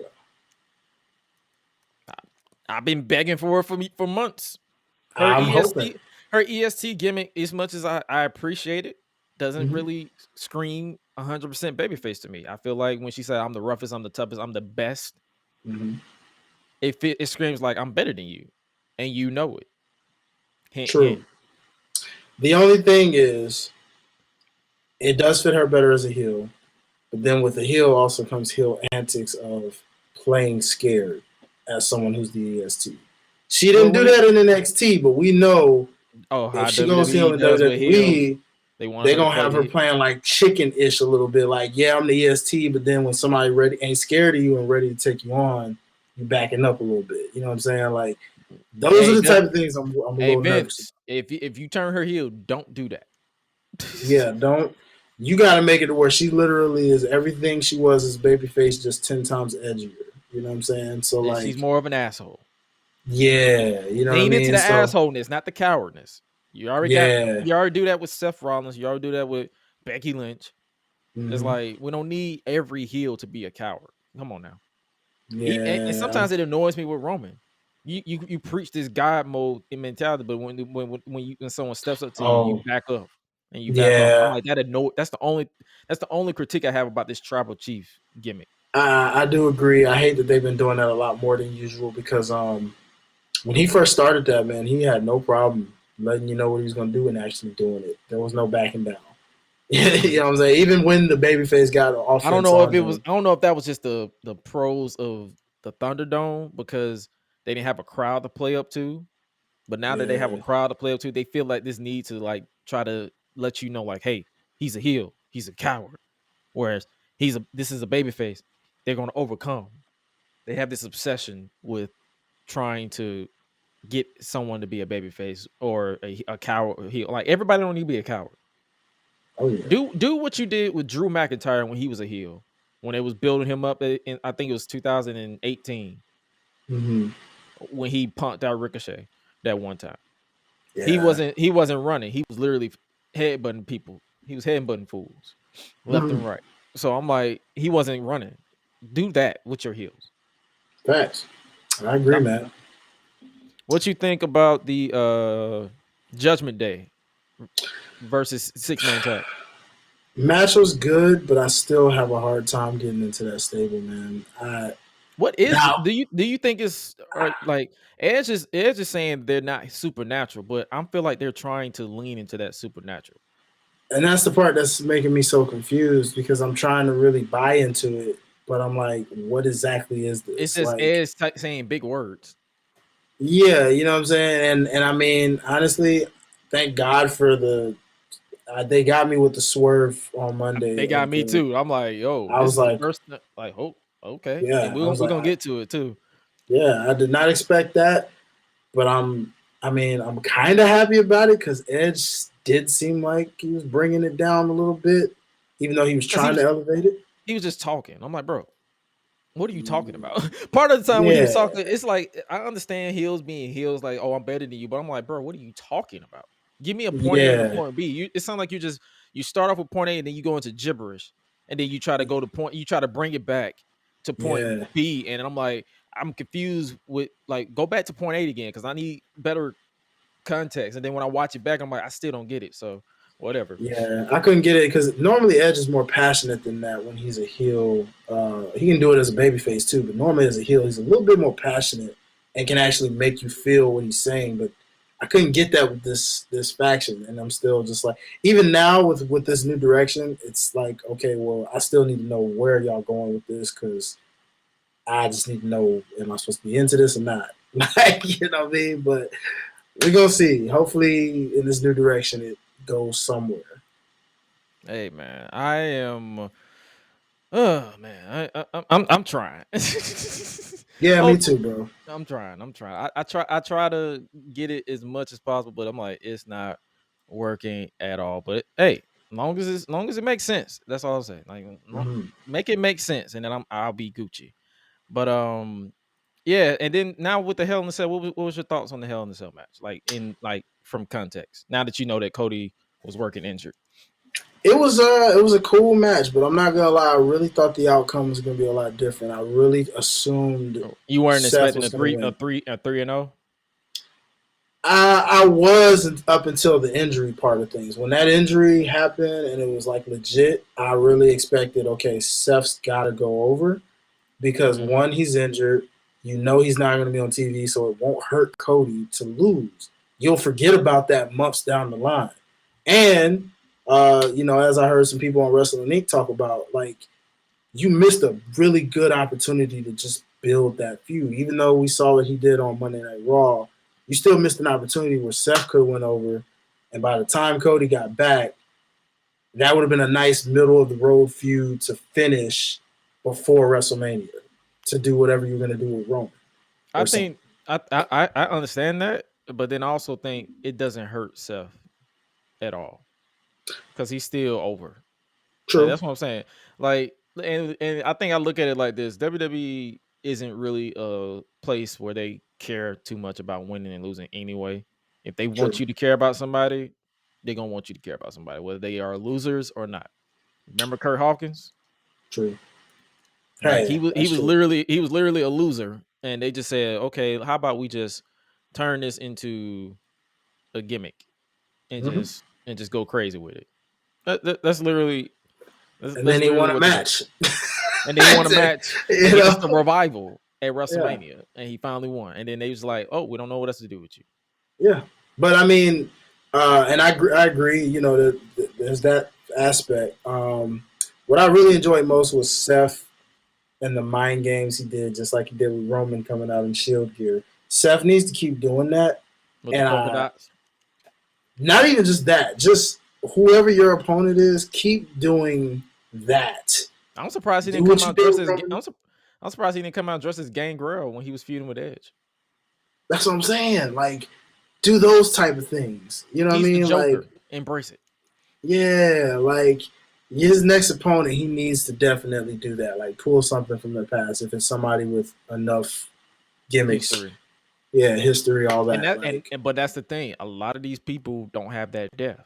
Everybody feels like they're starting fresh. Nobody has depth on the main roster. They don't like to tell you about the history. true. The reason why it worked with Roman was because they have history. The reason why I Mm-hmm. worked with Cody is because his whole gimmick is I'm rebuilding my family legacy in the WWE. I'm shedding the disrespect, the gimmick, the stardust, and all that stuff, and I'm rebuilding it to be the best in the world. And that means being world champion. Mm-hmm. So it's That's like true. it's like, oh, okay, cool. But so it's like I think it's just up to Seth Rollins being a dick to everybody else. And if they do Mm-hmm. have history, then he can just tap into it. So in a way, it's a good thing because you don't have to oversaturate that trick. Mm-hmm. So it's like because you know how WWE likes to shove everything down your throat. Because once Mm-hmm. they find something that works, they'll just keep doing it, keep doing it until it's like, oh, okay. They don't want it to be special no more. This will be special. Seth Rollins playing mind games. So I'm cool with that. But what are your thoughts on that attack that you mentioned? Because we're gonna move on to Uh, Raw.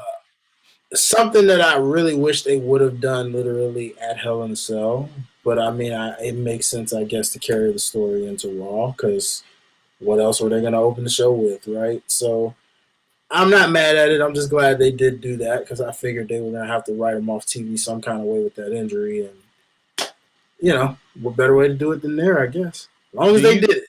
do you think they're building up for Cody to make a triumphant return at the Royal Rumble to challenge the champion at WrestleMania? For sure. And I think they're going to try to do that Edge Jericho angle where, like, Seth is in the Rumble. He's probably got a later number or something. Looks Mm-hmm. like a favorite to win it.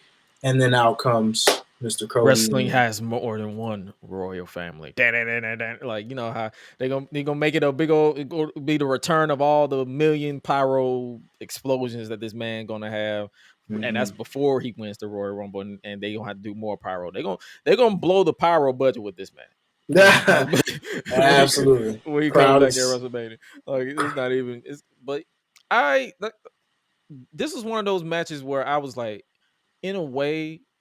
I kind of wish Cody didn't do it, but at the same time, I respect the hell out of him because he didn't have to do it. Mhm. And I know I gave him crap for his AEW run, like the last few months of his AEW run. I'm like, bro, just turn heel already. But I'm like, WWE so far has been building him right. Mhm. Like he doesn't look like he's just gonna be a joke. Like they're legit serious about their investment. Agreed. So We'll see how it gets when he comes back from injury because we know there's history in I that mean, too. I'm pretty sure they're not going to do anything because with him injured, Roman being part time, they don't really have that many people that's interesting in the WWE right now. Seth Rollins, sure. Becky Lynch, sure. Bianca, sure. The Judgment Day now that Edge is gone, sure. Spoiler alert, he's gone. And we're going to talk about that. Mm-hmm. Edge, Rhea Ripley in them short shorts. Good Lord. Damian Priest, Mm-hmm. the Judgment Day. I like how they've been teasing at his punishment era. He's the punishment of the Judgment Day. Punishment Martinez. Yeah, that's a good tribute And for sure. we have our newest member, Finn Balor. This is the turn we were talking about. What are your thoughts on this? Definitely weird in how things were going because my mind automatically thought, I'm pretty sure you might have been similar, thinking like, oh, Finn, how underwhelming. That's going to be a swerve of some sorts in a way of like a swerve I quote unquote don't see coming. Yeah, you know, like, oh, he's going to join, and then all of a sudden somebody else comes, beats up Finn, and they're the real member, right? But no. They read that, and I was like, oh, they kicked Edge out. Wow. You know, it was just like he started it, and I'm like, yeah. Like and I like that line. I like that line that Damian Priest said. He said, "You led us into the darkness." So he basically created these monsters. And the monster, and I think it was either Corey Graves or Byron Saxton, more like a Corey Graves. He said the monsters have turned on Frankenstein, or it was like Frankenstein turned on his creator, or something like that. They said that slick line. I'm like, yeah, you created this. Agreed, man. Interested to see where it goes from here. We know that if it's anything like the Finn we saw in NXT as a somewhat heel, I guess a tweener, or I mean, he started off full blown heel and then kind of got tweenerish. But if it's anything like that, Finn, then we're in for a nice ride. But I still think there's another piece of the puzzle that will come because let's be honest, neither one of these three are good on the mic. So they're still going to need somebody that's really good on the mic. Whether that's a strict managerial mouthpiece or who would you see being a man? Because there's not that many people who can talk. Man, that's where it gets so difficult. You probably think they should have kept Edge. Real talk. Hey, you know what's funny? We talked about Father James Mitchell. He would have been perfect for that. Personally, from earlier. Yeah. But since that's clearly not going to happen, can't use Paul Heyman. That gimmick's all the way done right now. You know, that would just clash. So, I don't know. You got to see who you can pull, man. I mean, it's somebody. And we got to see how they sound because Damian Priest isn't bad. He's not, but he's nervous. But he cannot be long-winded. He has to be straight to the point. Rhea Ripley, her accent's getting in the way. You can understand her. Yeah, like we know when you have an accent, it doesn't translate well. Because Finn in NXT, when he turned heel, mm-hmm. I don't watch the business. The business watches me. I'm like, that's believable. But then when he extended, I'm like, what are you saying, sir? And that's not disrespect to your accent. That's not disrespect to you in your English. It's literally your accent is just thick. Yeah. Same with Becky. Your accent is thick. Thick. You can be good at a promo, but your accent is just be like, okay. Yeah. But hey, we might be surprised. One of them might just step up and be like, yo, okay, this might work. Or WWE it might. Because because I'm be honest with you, Undertaker wasn't really a promo guy. No, not really. We're leaning into the supernatural thing.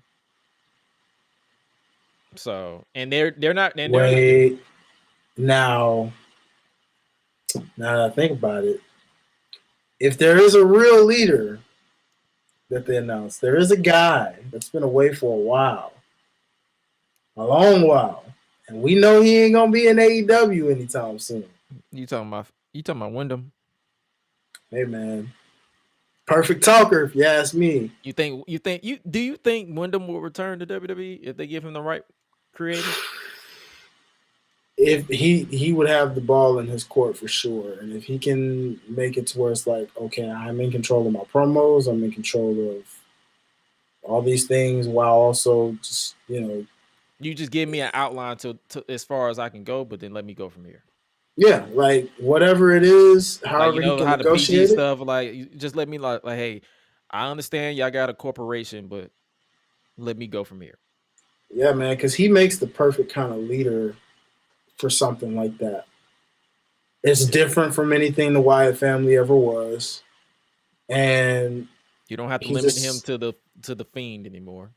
he really don't. Like, he's got the perfect balance. He can come up with some type of new gimmick that doesn't resemble either one of those two and fits what this is to make us say, "Oh, that's Judgment Day." So Right? basically, you're saying is because let's be real, a lot of people in WWE right now can't cut promos to save their life, and we're not trying to get Alexa Bliss back into the dark side because I don't even know what I don't even think they know what they want to do with her. No, they don't. They've remixed her theme, and she still has that darn doll. I don't know No, what they she didn't is. remix it. She got a whole new theme. Yeah, it's remixed because it starts off No, like her original. no. I can tell you don't watch the show. No, Yeah, that's the no, start of her original theme, bro. no. I'm telling you, they gave her a whole new theme, literally 2 weeks ago. Yeah, 2 weeks ago. You're thinking the about. theme I heard, I You're not. still heard that dun dun dun, and then it just I'm turned into something I'm new. trying to tell you something right now. It is they ditched that whole remix. That's what I'm trying to tell you. That's gone. That's done. I It's still heard it, bro. no, It ain't that gone. I still no, heard it's it, gone. Bro, bro. bro. Hey, I am I'm not gonna pull ribbing that you. back up. You can pull it up, bro. You can pull up the last episode. It's literally it starts off, stand up, shout it out. It's literally a Yeah, whole new. It's literally Nikki Cross's old theme song. When you remember that theme song she had that didn't fit her at all? Well, it was just like a country singer. That's Alexa Bliss's new theme song right now. I'm trying to tell you. It started off with the original and then they remixed into the evil version. They completely ditched that. It's gone. It's done. true. And I No, heard the no, no, no. standout with the lyrics, but I also still heard that dun in there right before they I'm played trying to it. tell you, they retweaked it again. Is what I'm trying to tell you. On Not from this Monday. past On Monday. this, yeah. I sat there and watched that, bro. I heard that. I It's was still like, trash. I don't care how it is. It's still trash. it is. No, it is. It doesn't fit. I'm just like, yo, either give her the goddess thing. I don't know. I mean, they're just she They don't know what she's doing. They don't know what they want with her. It's literally she's just literally there. They have yeah, her with a doll. you can see the frustration from when she said admitted openly that she's frustrated with creative. A lot of those guys and girls that are frustrated, you can see it now. Like, it's like, yeah, I can see why you're frustrated. Like, it's crazy, man. It is crazy. But Montez. yeah, they had to do the whole championship contenders match. I don't understand that stuff to this day. Tell you, man.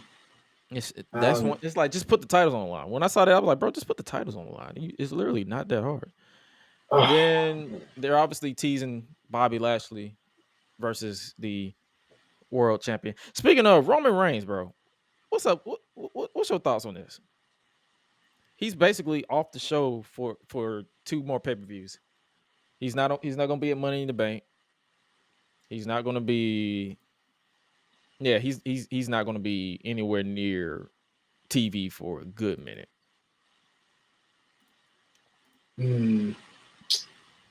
Yeah. Well, hey, man. They That's their unified all the fault. titles, but it's like they have no direction. Hey, man, that's their fault the way I see it. Because the Usos are kind of just even getting a little stale now, even with having both titles. Without Roman, it doesn't fit as much. They're trying to carry it, but it's kind of like, And it kind of yeah. proves that it's like even if you unify the titles, they literally have no division on either show. Matt Riddle and Nakamura, Riddle and Randy lost the titles, and then now they have him teaming up with Nakamura. It's like it feels like they're teasing Roman versus Riddle, Roman versus Bobby, Roman versus Cody whenever he's cleared, and it's like, but you need Roman, and he's gonna be gone. He's no longer advertised for Money in the Bank. And I'm pretty sure he's probably going to be. I'm pretty sure his next match won't be until that Newcastle show, which is in September. So that leaves SummerSlam. Do he put the title on the line, or do they just have no championship defended at your biggest show? in the summer? Probably no title defended. This is sad, but Captain Cena's back, so Yeah, John that's Cena will not be back canon. on June 27th. So, they got to tip into the nostalgia. And that's one nostalgia I ain't really mad at because John Cena is kind of cool. So, I can't really hate it. We'll see how it plays out. All right, let's talk about AEW Dynamite, the fallout from CM Punk being injured. What are your thoughts on that? Stupid. You know exactly how he got injured, don't you? Oh, yeah. Hey, man. I didn't see it, heard about it, realized, well, yeah, that was smart. Probably won't be doing that one again. He did a legit dive from the stage, and then you did all for a stage dive. For what though? It was cool when you came back, when you was on level ground. You literally died from a stage to the railing that was like this. This is the stage right here, and then you got the ramp that was right here at a whole different level. It was literally like, come on, dog. Yeah, bro. I don't know. Can't tell you.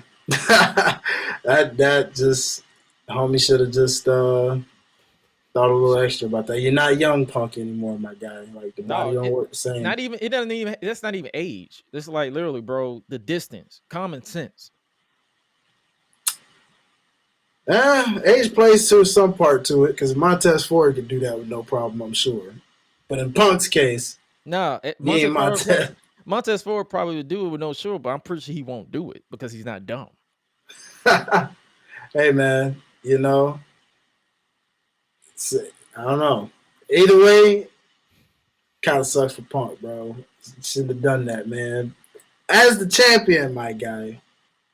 Now we got a whole interim world champion being crowned. I'm not really a fan of it personally, but what can you do? What can you do? Because it's wrestling. It's not MMA. It's wrestling. You can just strip him of the title and give him a rematch when he comes back. But it is what it is. I guess they want to build to a big fun match, as Tony Khan says, little Mark.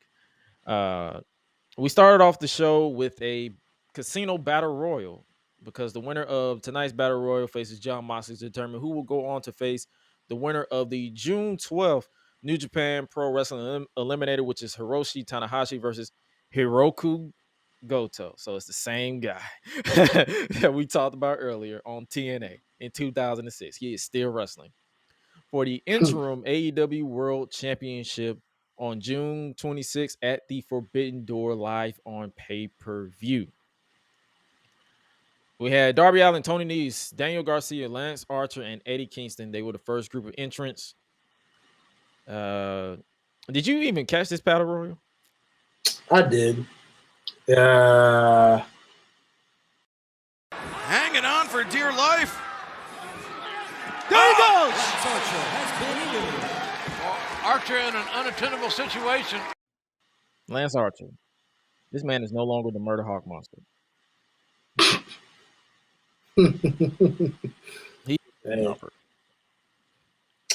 Yeah. That was I don't know what he was trying to do, but I was like, all right. And Keith was like, man, get your Same thing with Tony Nese. Tony Nese was trying to eliminate Keith Lee, and Keith Lee looked at him like, bro, he literally swatted him away like a fly. He's like, get your ass out of here. But speaking of Keith Lee, his boy ain't got his back. About that. Swerve in our glory. Oh, what the hell? Look at this. Keith Lee has been eliminated. That is street smart swerve, I can tell you right now. Living up to his name right there. He swerved him. Kyle's all alone here now. He's the one that took out Sting, if we'll recall. Oh! Swerve again. Swerve again. Swerves us. Swerve has swerved us all. Do you think this is a heel turn for Swerve? Or you think this is just like, hey, I'm smart. I'm just smart. It's every man for himself, trying to get the world title. Not quite. Yeah, I think it's just him being like, I'm smart. Fans just boo him now, but they'll be cheering him later. You know what I'm saying? Now, if he continues to get boos all of a sudden, then Swerve will start turning into it. But I mean, then as long as again, he doesn't change, he just be heel. I'm still gonna cheer him. I don't give a damn because oh, for sure. his theme song too nice. I don't care what nobody For says. I'm like sure. that man is too he's too cool to be taboo. Yeah, for sure. Now, the way Keith did kind of react, I mean, there are some seeds of like splitting off kind of thing, but They we'll shouldn't see have been how it plays together. out. They shouldn't have been together to begin with. Now that I think about it, maybe we could get a heel swerve because if with a heel swerve means a heel swerve faction. With the heel swerve faction, we get what we had before, only done Hit right. makers. You think we're gonna get some hit Maybe makers? Gonna get some hit makers on here? it's quite possible. Maybe it's getting set up slowly. Who knows? You know? More people for Tony Khan to not know how to book. Thank you. Well, yeah, Brilliant. got that right. And then as the battle royal progressed, we got Andrade El Idolo. He's the Joker. And he lost. It was like, okay. And the winner of the battle royal. It's deadly. Tied up in the rope. Oh, Riley! How about that? Here is your winner, Kyle O'Reilly. And Riley will be back later tonight. Kyle O'Reilly is your winner of the battle royal. What are your thoughts on the battle royal overall? Too much for me in terms of it. Just the themes coming like 22 seconds, and then it was just way too collision. Like camera panning between them. Yeah, too much for me, bro. I was like, yeah, this is taking me out of it. But random outcome, Kyle O'Reilly, for whatever reason, is getting these mini pushes. I don't get it. Are they trying to do the NXT Kyle O'Reilly again? I mean, I thought we understood the fact that we don't see him like that. I mean, he's good solo or together. In ring, great, but it's like we tried it in ROH, it was solid. We tried it in NXT, it didn't work. Let's just keep him and redrag him. Yeah, it's but kind of weird. Nope. I don't get it. And then when you looked at the like everybody they had involved in this battle royal, you was like, bro, you could have made it a little less predictable that Mosley is winning in the main event. Agreed. You know what I'm saying? Like it was very. Where's Miro? It's like you at the moment. I was like, "Where's Miro? Where's Hangman? Where's Malachi Wardlow. Black? Where's Wardlow?" It's like I'm asking all these. I'm like, you literally could have made it a little. Hell, I saw a lot of people's MJF prediction going in flames when Andrade was the Joker. I'm like, well, there goes MJF's. Because a lot of podcasts I listen to, they was like, "Oh, I would pick MJF to be like the Joker because he still technically sound like no, they're doing this whole heel, not heel, like shoot work promo or whatever it is. It's weird. It's like you got Warner and Discovery putting the edict on AEW to remove him from promotion. I'm like, is this real? Is this a shoot? What? I don't even care anymore. Just do something interesting. Just do something interesting. Yeah, man. We'll find out as it plays out, I guess. But and then we get a new championship announcement. Right, the All-Atlantic Championship Tournament kicks off here tonight, and a new champion will be crowned. The inaugural champion will be crowned on Sunday, June 26th, live on pay-per-view at Forbidden Door. It'll be a four-way. It'll be a four-way for the brand new AEW All-Atlantic Championship. I'm guessing this is their mid-card or secondary title for the men. But what does that make the TNT title? Just another mid-carder. It's pretty much their version of an Intercontinental Championship, and then the TNT title is their version of a U.S. Championship. But it's not really just U.S. It's no, the All-Atlantic is their version of the Intercontinental title. That's what I said. Yeah. That's what I'm saying. No, I'm talking about. So what does the TNT title? Like, is that their TV title? Yeah, that's Either a TV title or their version of a United States Championship, just not No, the I'm just United saying States team. no, I'm talking about the All Atlantic is merged, so that's their version of the U.S. and the Intercontinental, because all flags are represented on that for that title. If you look at this championship right here up close, I mean, I'm more so you got the U.S., UK. Guessing that's Russia. You got Japan, and so it's like this is their version of the Intercontinental and the U.S. title. I'm guessing. Okay, they said I'm All Atlantic. definitely thinking Intercontinental Champion off the top, even with the U.S. flag in there.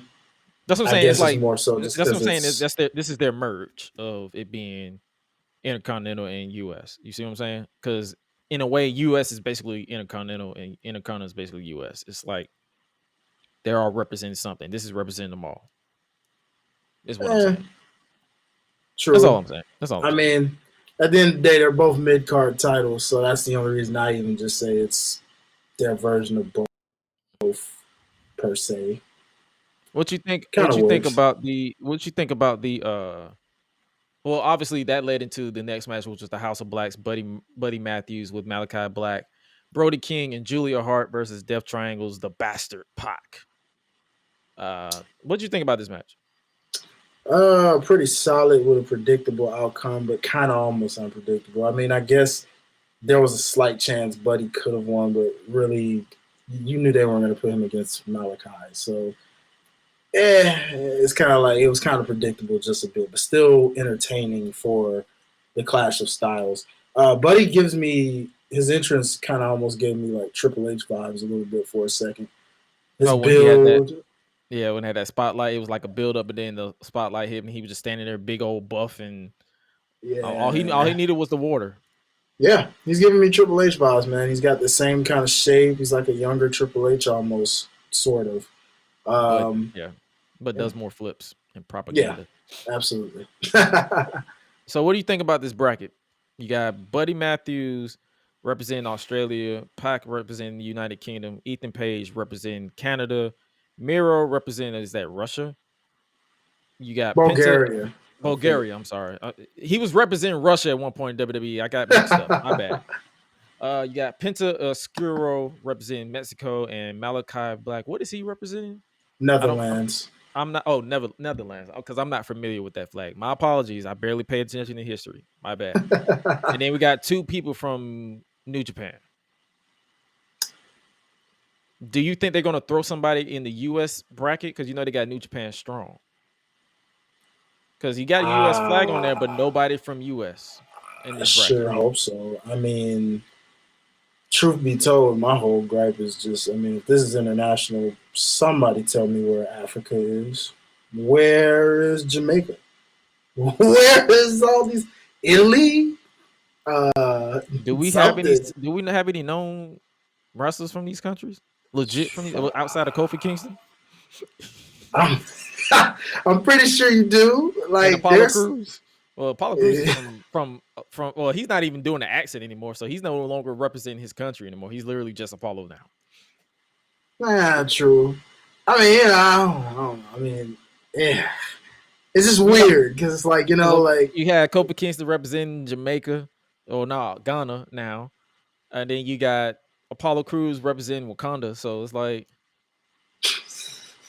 you gotta we need somebody to represent Wakanda. Come on now. yeah, I mean, I'm just, I mean, like, Call up real Michael B. talk. Jordan. He needs to get over Lori Harvey anyway. Call up Michael B. Jordan. We need some representation of Wakanda. Yeah. Nah, real talk, yeah, something. I mean, it seems like a cool card. I mean, I don't know why Japan has to necessarily be there twice. I'm like you, I hope. I guess. I don't watch New Japan, so I guess. Because you remember, Sure. New Japan Strong is literally a thing. So It is. It is. I mean, I guess they're going to have somebody U.S. representative there. One would think. Maybe it's just because they already have American champions right now, I guess. I don't know. Like freaking, I mean, AEW champions. I wouldn't mind it being a international only exclusive title where only not saying 100%. Like I'm pretty sure they're gonna throw a U.S. champion in there at some point, but like I wouldn't mind it being a title that they defend across overseas or something, if that makes sense. I guess a different element to it. I wouldn't be mad at it for sure. Then we get Trent Beretta. Oh well, obviously we got Eddie Kingston being Eddie Kingston. They set up for him and Jake Hager. Oh, he called him Jack Hager, like Jack Swagger. he said Jack Hager. But yeah, they setting him up.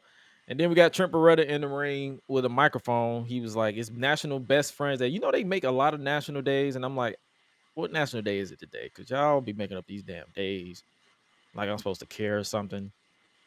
Like, but he was like a few weeks ago, himself and Rocky Romero had a chance for the ROH title. And that's another thing. They have so many titles. What about they have the ROH titles defended as well? Too many, man. Too many. Do you think it's too many? Like, because they only have 3 hours of TV. That's not even counting Dark. In Dark Elevation. Yeah. Remember that time WWE was oversaturated and people said they had way too many titles that were like coming off meaningless? Keep that same energy with AEW, y'all, because they got them way beat on that. You got like three promotions worth of titles? You have, if you count all of them, you have the NXT. You have 4 titles on NXT, which is the NXT title, North American title, tag titles, and the women's title, and the women's tag title. So that's 5. Then you have the NXT UK, which is the UK title, tag titles, the Heritage Cup, and the women's title. That's 4. So that's 9. And then if you count main roster, they just merged 2 world titles and 2 tag titles. So that's 1 title. That's 2 titles. And then you have the US Intercontinental. So it's about close. But if you add ROH, they're up there. AEW's up there. True. And I mean, even though technically NXT UK is WWE territory, nobody really watches it. So they kind of forget about those titles, really. They gotta be like from the UK. Somebody watches it because they still on. So yeah, people in the UK like to start. Well, you know, I mean, I'm sure there's some other hardcore non-UK guys that watch it per se, but I mean, yeah, if you're counting those titles in the bunch for WWE side of things, which you have to, like you said, they're name brand, so that makes sense. Man, just it's a lot of titles going around everywhere on but both sides. Trent Beretta wants a rematch for the ROH titles because they got DQ, or the match ended in a double DQ because the United Empire. Do you know anything about the United Empire? Not a darn thing. I know Will Ospreay, but not the United Empire. The leader of the United Empire, Will Ospreay. Fans are rejoicing with the arrival of this talented Brit. That fan was way too happy. Like way too happy. Listen, bro. I heard about Will Ospreay. I've seen Will Ospreay wrestle. Every time I've seen him wrestle, I go to sleep. I just don't get the hype. New Japan, man. I had my phase with New Japan. I don't watch it as much. I had my phase with New Japan. You know where they are now? In AEW.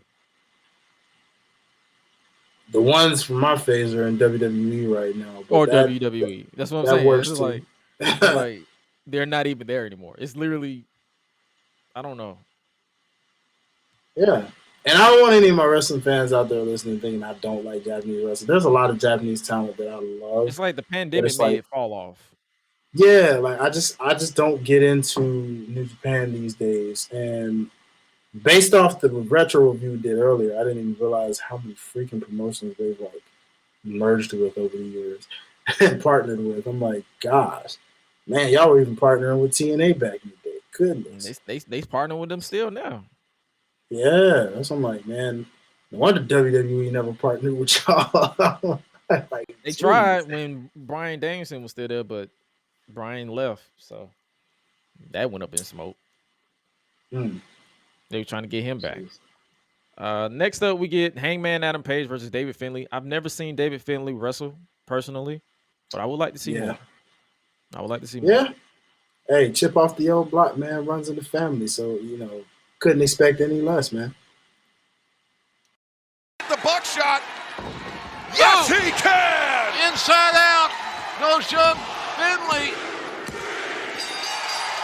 Tonight, I wasn't in the little battle royal, and it doesn't look like I'm gonna get a title shot anytime soon. The IWGP World Heavyweight Championship.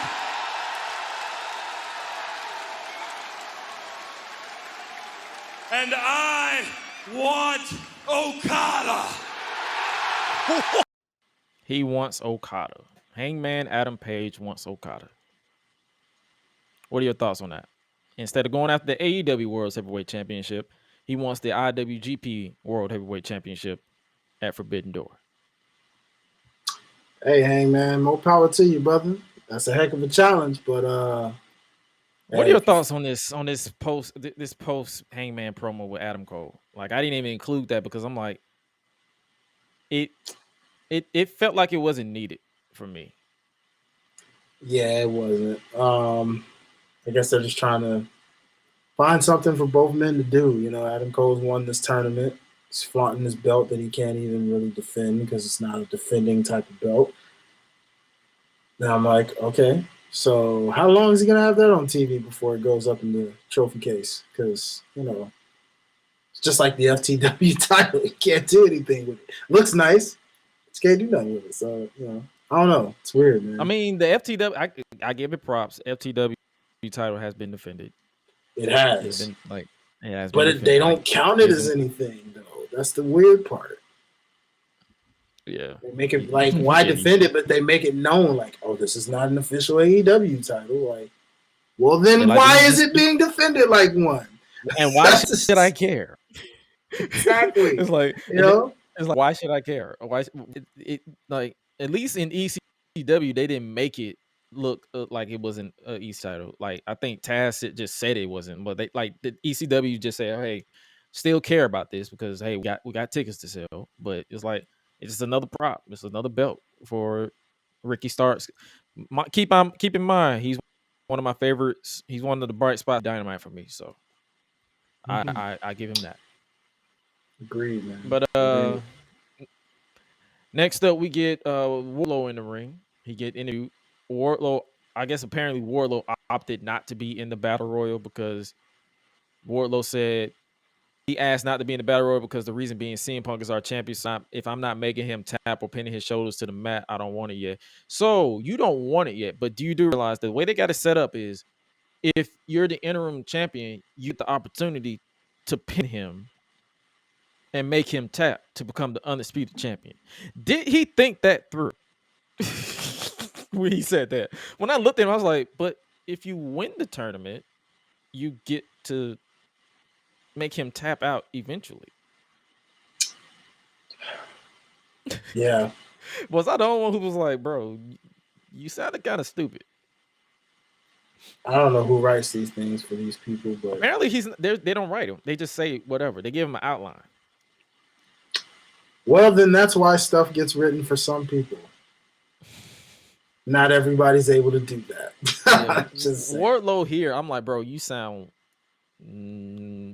not like, I don't know, but they're setting up for a TNT title feud between him and Scorpio Sky.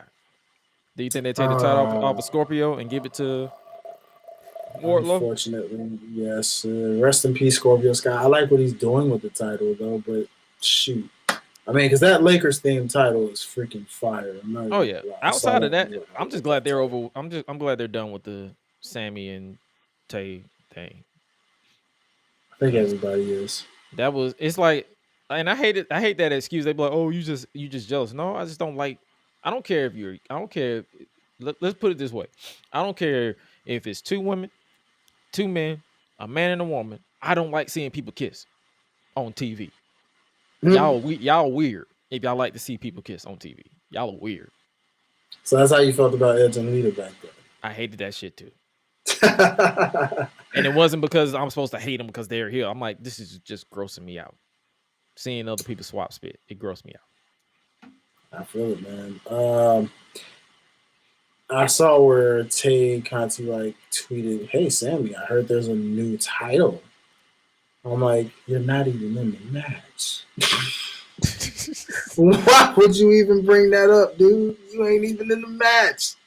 Like, you're nowhere in the bracket. So what is that's why I blocked both of them on Twitter, because I just got tired of seeing them on my timeline. Like, I don't even care if they don't know I exist. I'm like, I just don't want to see y'all on my timeline, right? But that's how annoying it got. It's like and then when they got engaged in Paris, and TMZ posted it. I'm like, man, get that shit out of my face. Get it out of my face. Get it out. Hey, man. You know TMZ. Always got to get the scoop first, man. I'm pretty sure those guys. Goodness. A challenge to both teams, to the Hardy Boys and to the Young Bucks. Okay. Yeah. Okay. I'm down. I'm down. And what I'm thinking is a match that put us on the map. A match that made us household names. A match that made you fans. Say it. Next week, right here on Dynamite, for the World Tag Team titles. The Hardy Boys versus the Young Bucks versus Jurassic Express. Yeah. Okay. In a ladder match. Oh, hell yeah! Yeah, I'm all in. What? That's what I'm talking about. That's all I wanted. Sounds great. That's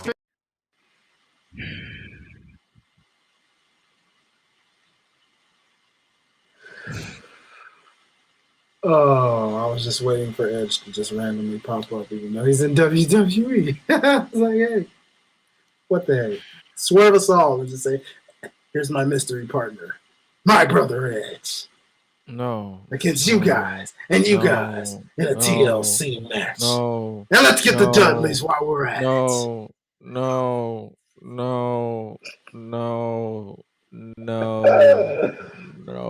Oh, man.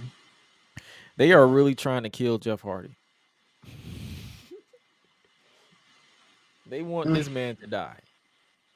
They really want this man to die. Because what? This man literally was injured 2 weeks ago, last week. And they said, okay, we're going to put you in a ladder match and we're going to kill you more. Yep, the life of a daredevil, man. I tell you, when your career is made off being that, they're going to milk that till the wheels fall off, literally. Bro, I put out this idea. I say, what if this man turns heel and brings back his heel persona from TNA with a minus the Antichrist thing, because we don't got to tap into that no more. Just bring back a heel version of Jeff Hardy. You can even license another me, because I want to hear that banger of a theme song again, because that was one of my favorite Jeff Hardy themes outside of Modest and No More Words. Mm-hmm. So it's like, bro, turn this man heel, make him slow the heck down, make the Swanton Bomb, because what I appreciated about his TNA run was he made the Swanton Bomb a special occasion.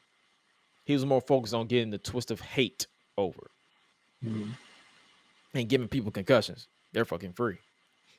I remember that whole thing. It's just like I was intrigued about. Obviously, Victory Road happened, but it was like I was intrigued of where they was going to go with this man. But we get a 3-way ladder match.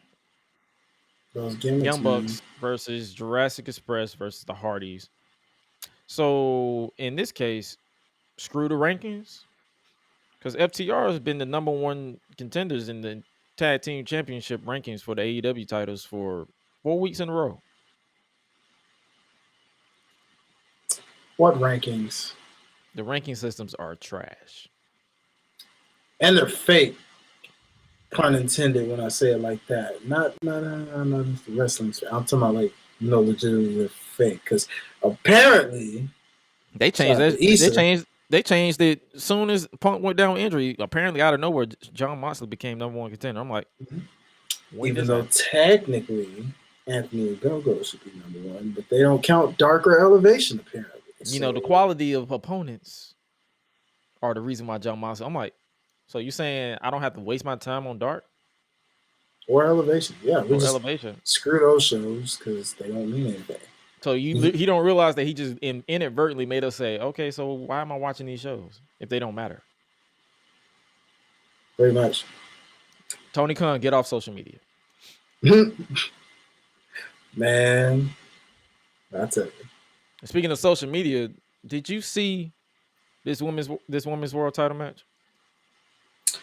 I did see that. Introducing the challenger from Moldova. She is the problem. Marina Shafir Thunder Rosa. What a spitfire! Yeah, man, she's a fighting champion. Reversal of her own. And Thunder Rosa Oh, great counter. rolls through. 2, 3. Got it. Thunder Rosa came to play. Still All Elite Wrestling Women's World Champion Thunder Rosa. But a great outing. Yo, did you catch that entrance for Marina Shafir? Indeed, man. Even the crickets were quiet, and I felt so bad. I'm like, bro, and I don't even blame that on the talent. This match was literally advertised an hour before airtime. So Tony Khan gave us 60 minutes to try to care about this match. And he put it in the dreaded transition match. At 9:30 is the transition from the exciting match to the main event. Yeah, feeling real bad for Thunder Rosa right now. This title run is beyond mediocre right now. And it's not even her fault. Nope. It's just like everything Britt Baker was. And then you go to this and it's like, dang. What the heck? I don't even know what to tell you, man. That's all I can really say. Shoot. Yeah. Do better. Do better. Try. Like if Thunder Rosa is frustrated, it's rightfully so. I'm frustrated. Because I was one of the people when she won that lights out against Britt Baker, I was like, yo, she got it. I'm interested in Thunder Rosa. Like, I want to see her succeed. You took your time, you let her heat from that match die down. I don't know if it was like because she was technically signed to NWA at that point, so they couldn't really feature her or whatever the excuse they came up with. But it's like, soon as you put pen to paper, you should have came out guns blazing. Instead, you gave Britt Baker all the attention. Then when they finally had the feud, it was solid. The first match was boring to me. It was on the pay-per-view. You remember that pay-per-view because we actually saw it in theater. It was boring. Then they had to add a steel cage to it, to the rematch, to make it interesting for the title change. And then, well, here we are. Not a fault of Thunder Rosa. Not a fault of the talent. Not even the fault of Marina Shafir. I put it on Twitter because I was like, the crowd is silent. And I literally said, they're not giving people a reason to care. She could be a killer. She could be AEW Shayna Baszler from NXT if they give her the material to work with. Mm-hmm. But they don't. And they won't. Ain't nothing we can do about that. Not at all, man. Nothing we can do about that. And the same can be said on Jade Cargill's side of things when it comes to her opponents. Just throwing her random people for her to just beat. And it's just like, okay, why are we really supposed to care? We care about Jade, but why are we supposed to care about the opponent at this point? We're going to keep it 100. We care about Athena. Sort of. When she doesn't talk in MySpace verbiage. Because apparently they had a Twitter exchange on Twitter, and I'm guessing Jade took a shot at Mandy. I guess calling Amber Moon Mandy-ish because Amber Moon. Oh, Athena had an interview talking about WWE wanting them to dress more like Mandy and whatnot. And I guess Jade took that and I guess Athena. They went back and forth. You got to watch it on Twitter. and Athena called her a hussy. And I'm like, what is this, 2005? Hussy? We haven't said hussy in years. What? You sound like a grandma. Oh, you easy hussy. You sound like my grandmama. Rest in peace. Yeah, that's true. But Tony Khan do better with Thunder Rosa, like for real. She's too talented to be just given bare minimum, and to be given a match that's just thrown on the show, because you need to feel the match. Agreed. On Friday night. Big match. It seems to me that nobody can mind their damn business. And you heard the queen, Tony. Last week on Dynamite, we had an issue with Athena. We confronted Athena. And then all of a sudden, Anna Jay and, what's that girl with the big head from outer space? What's her name? Land yourself right back to that ugly planet where you came from. That's it. Kristen Highlander, you are going one-on-one with Red Velvet this Friday on Rampage. And once Red Velvet is done with you, she's gonna have you begging like Keith Sweat. And who can beat Red Velvet? Nobody. All right. And Tony? Yeah. Cut the shit. You know, that's her catchphrase now. Cut the shit. But how good is Big Stoke, man? Phenomenal, man. Shoot. What can he do to put someone over, man? That man mentioned Keith Sweat. We haven't heard a Keith Sweat mention in the 3 years of AEW until this man showed up. What's that big-headed girl from outer space? Like Kristen Highlander. When he said that, all I could respond with was, "Damn." Yeah, that's gonna get better and better every week, people. Better and better every week. Malcolm Bivens, Stokely Hathaway. Oh my God. I would take it.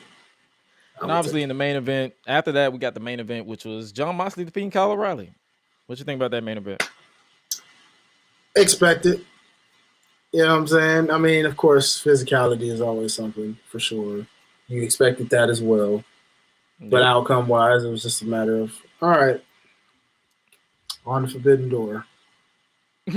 From Moxley to win the title inevitably and I guess have a crossover with Punk. So you think they're building to a Jon Moxley versus CM Punk? Or do you think they're going to, well, I would say, what was the reason of making it? Do you think they're going to put the title on Hiroshi Tanahashi or go to? He definitely, I just don't see them giving it to a New Japan guy. I mean, I guess they could. What would be the point if they're not going to stick around to defend it? Exactly. You're basically back to square one with no champion on a weekly basis. Pretty much. I can see them giving it back to Moxley, making him the first two-time champ and just kind of letting that be a thing until Punk gets back and they just have a John Cena CM Punk moment and unify it. Or Shawn Michaels and Razor Ramon moment. You know, who's the true champ.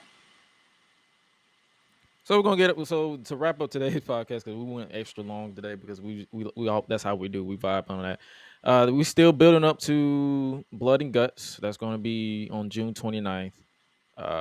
That's gonna be a bloody affair. We just reviewed TNA Lockdown, so this is gonna be their version of Lockdown with the Blood and Guts.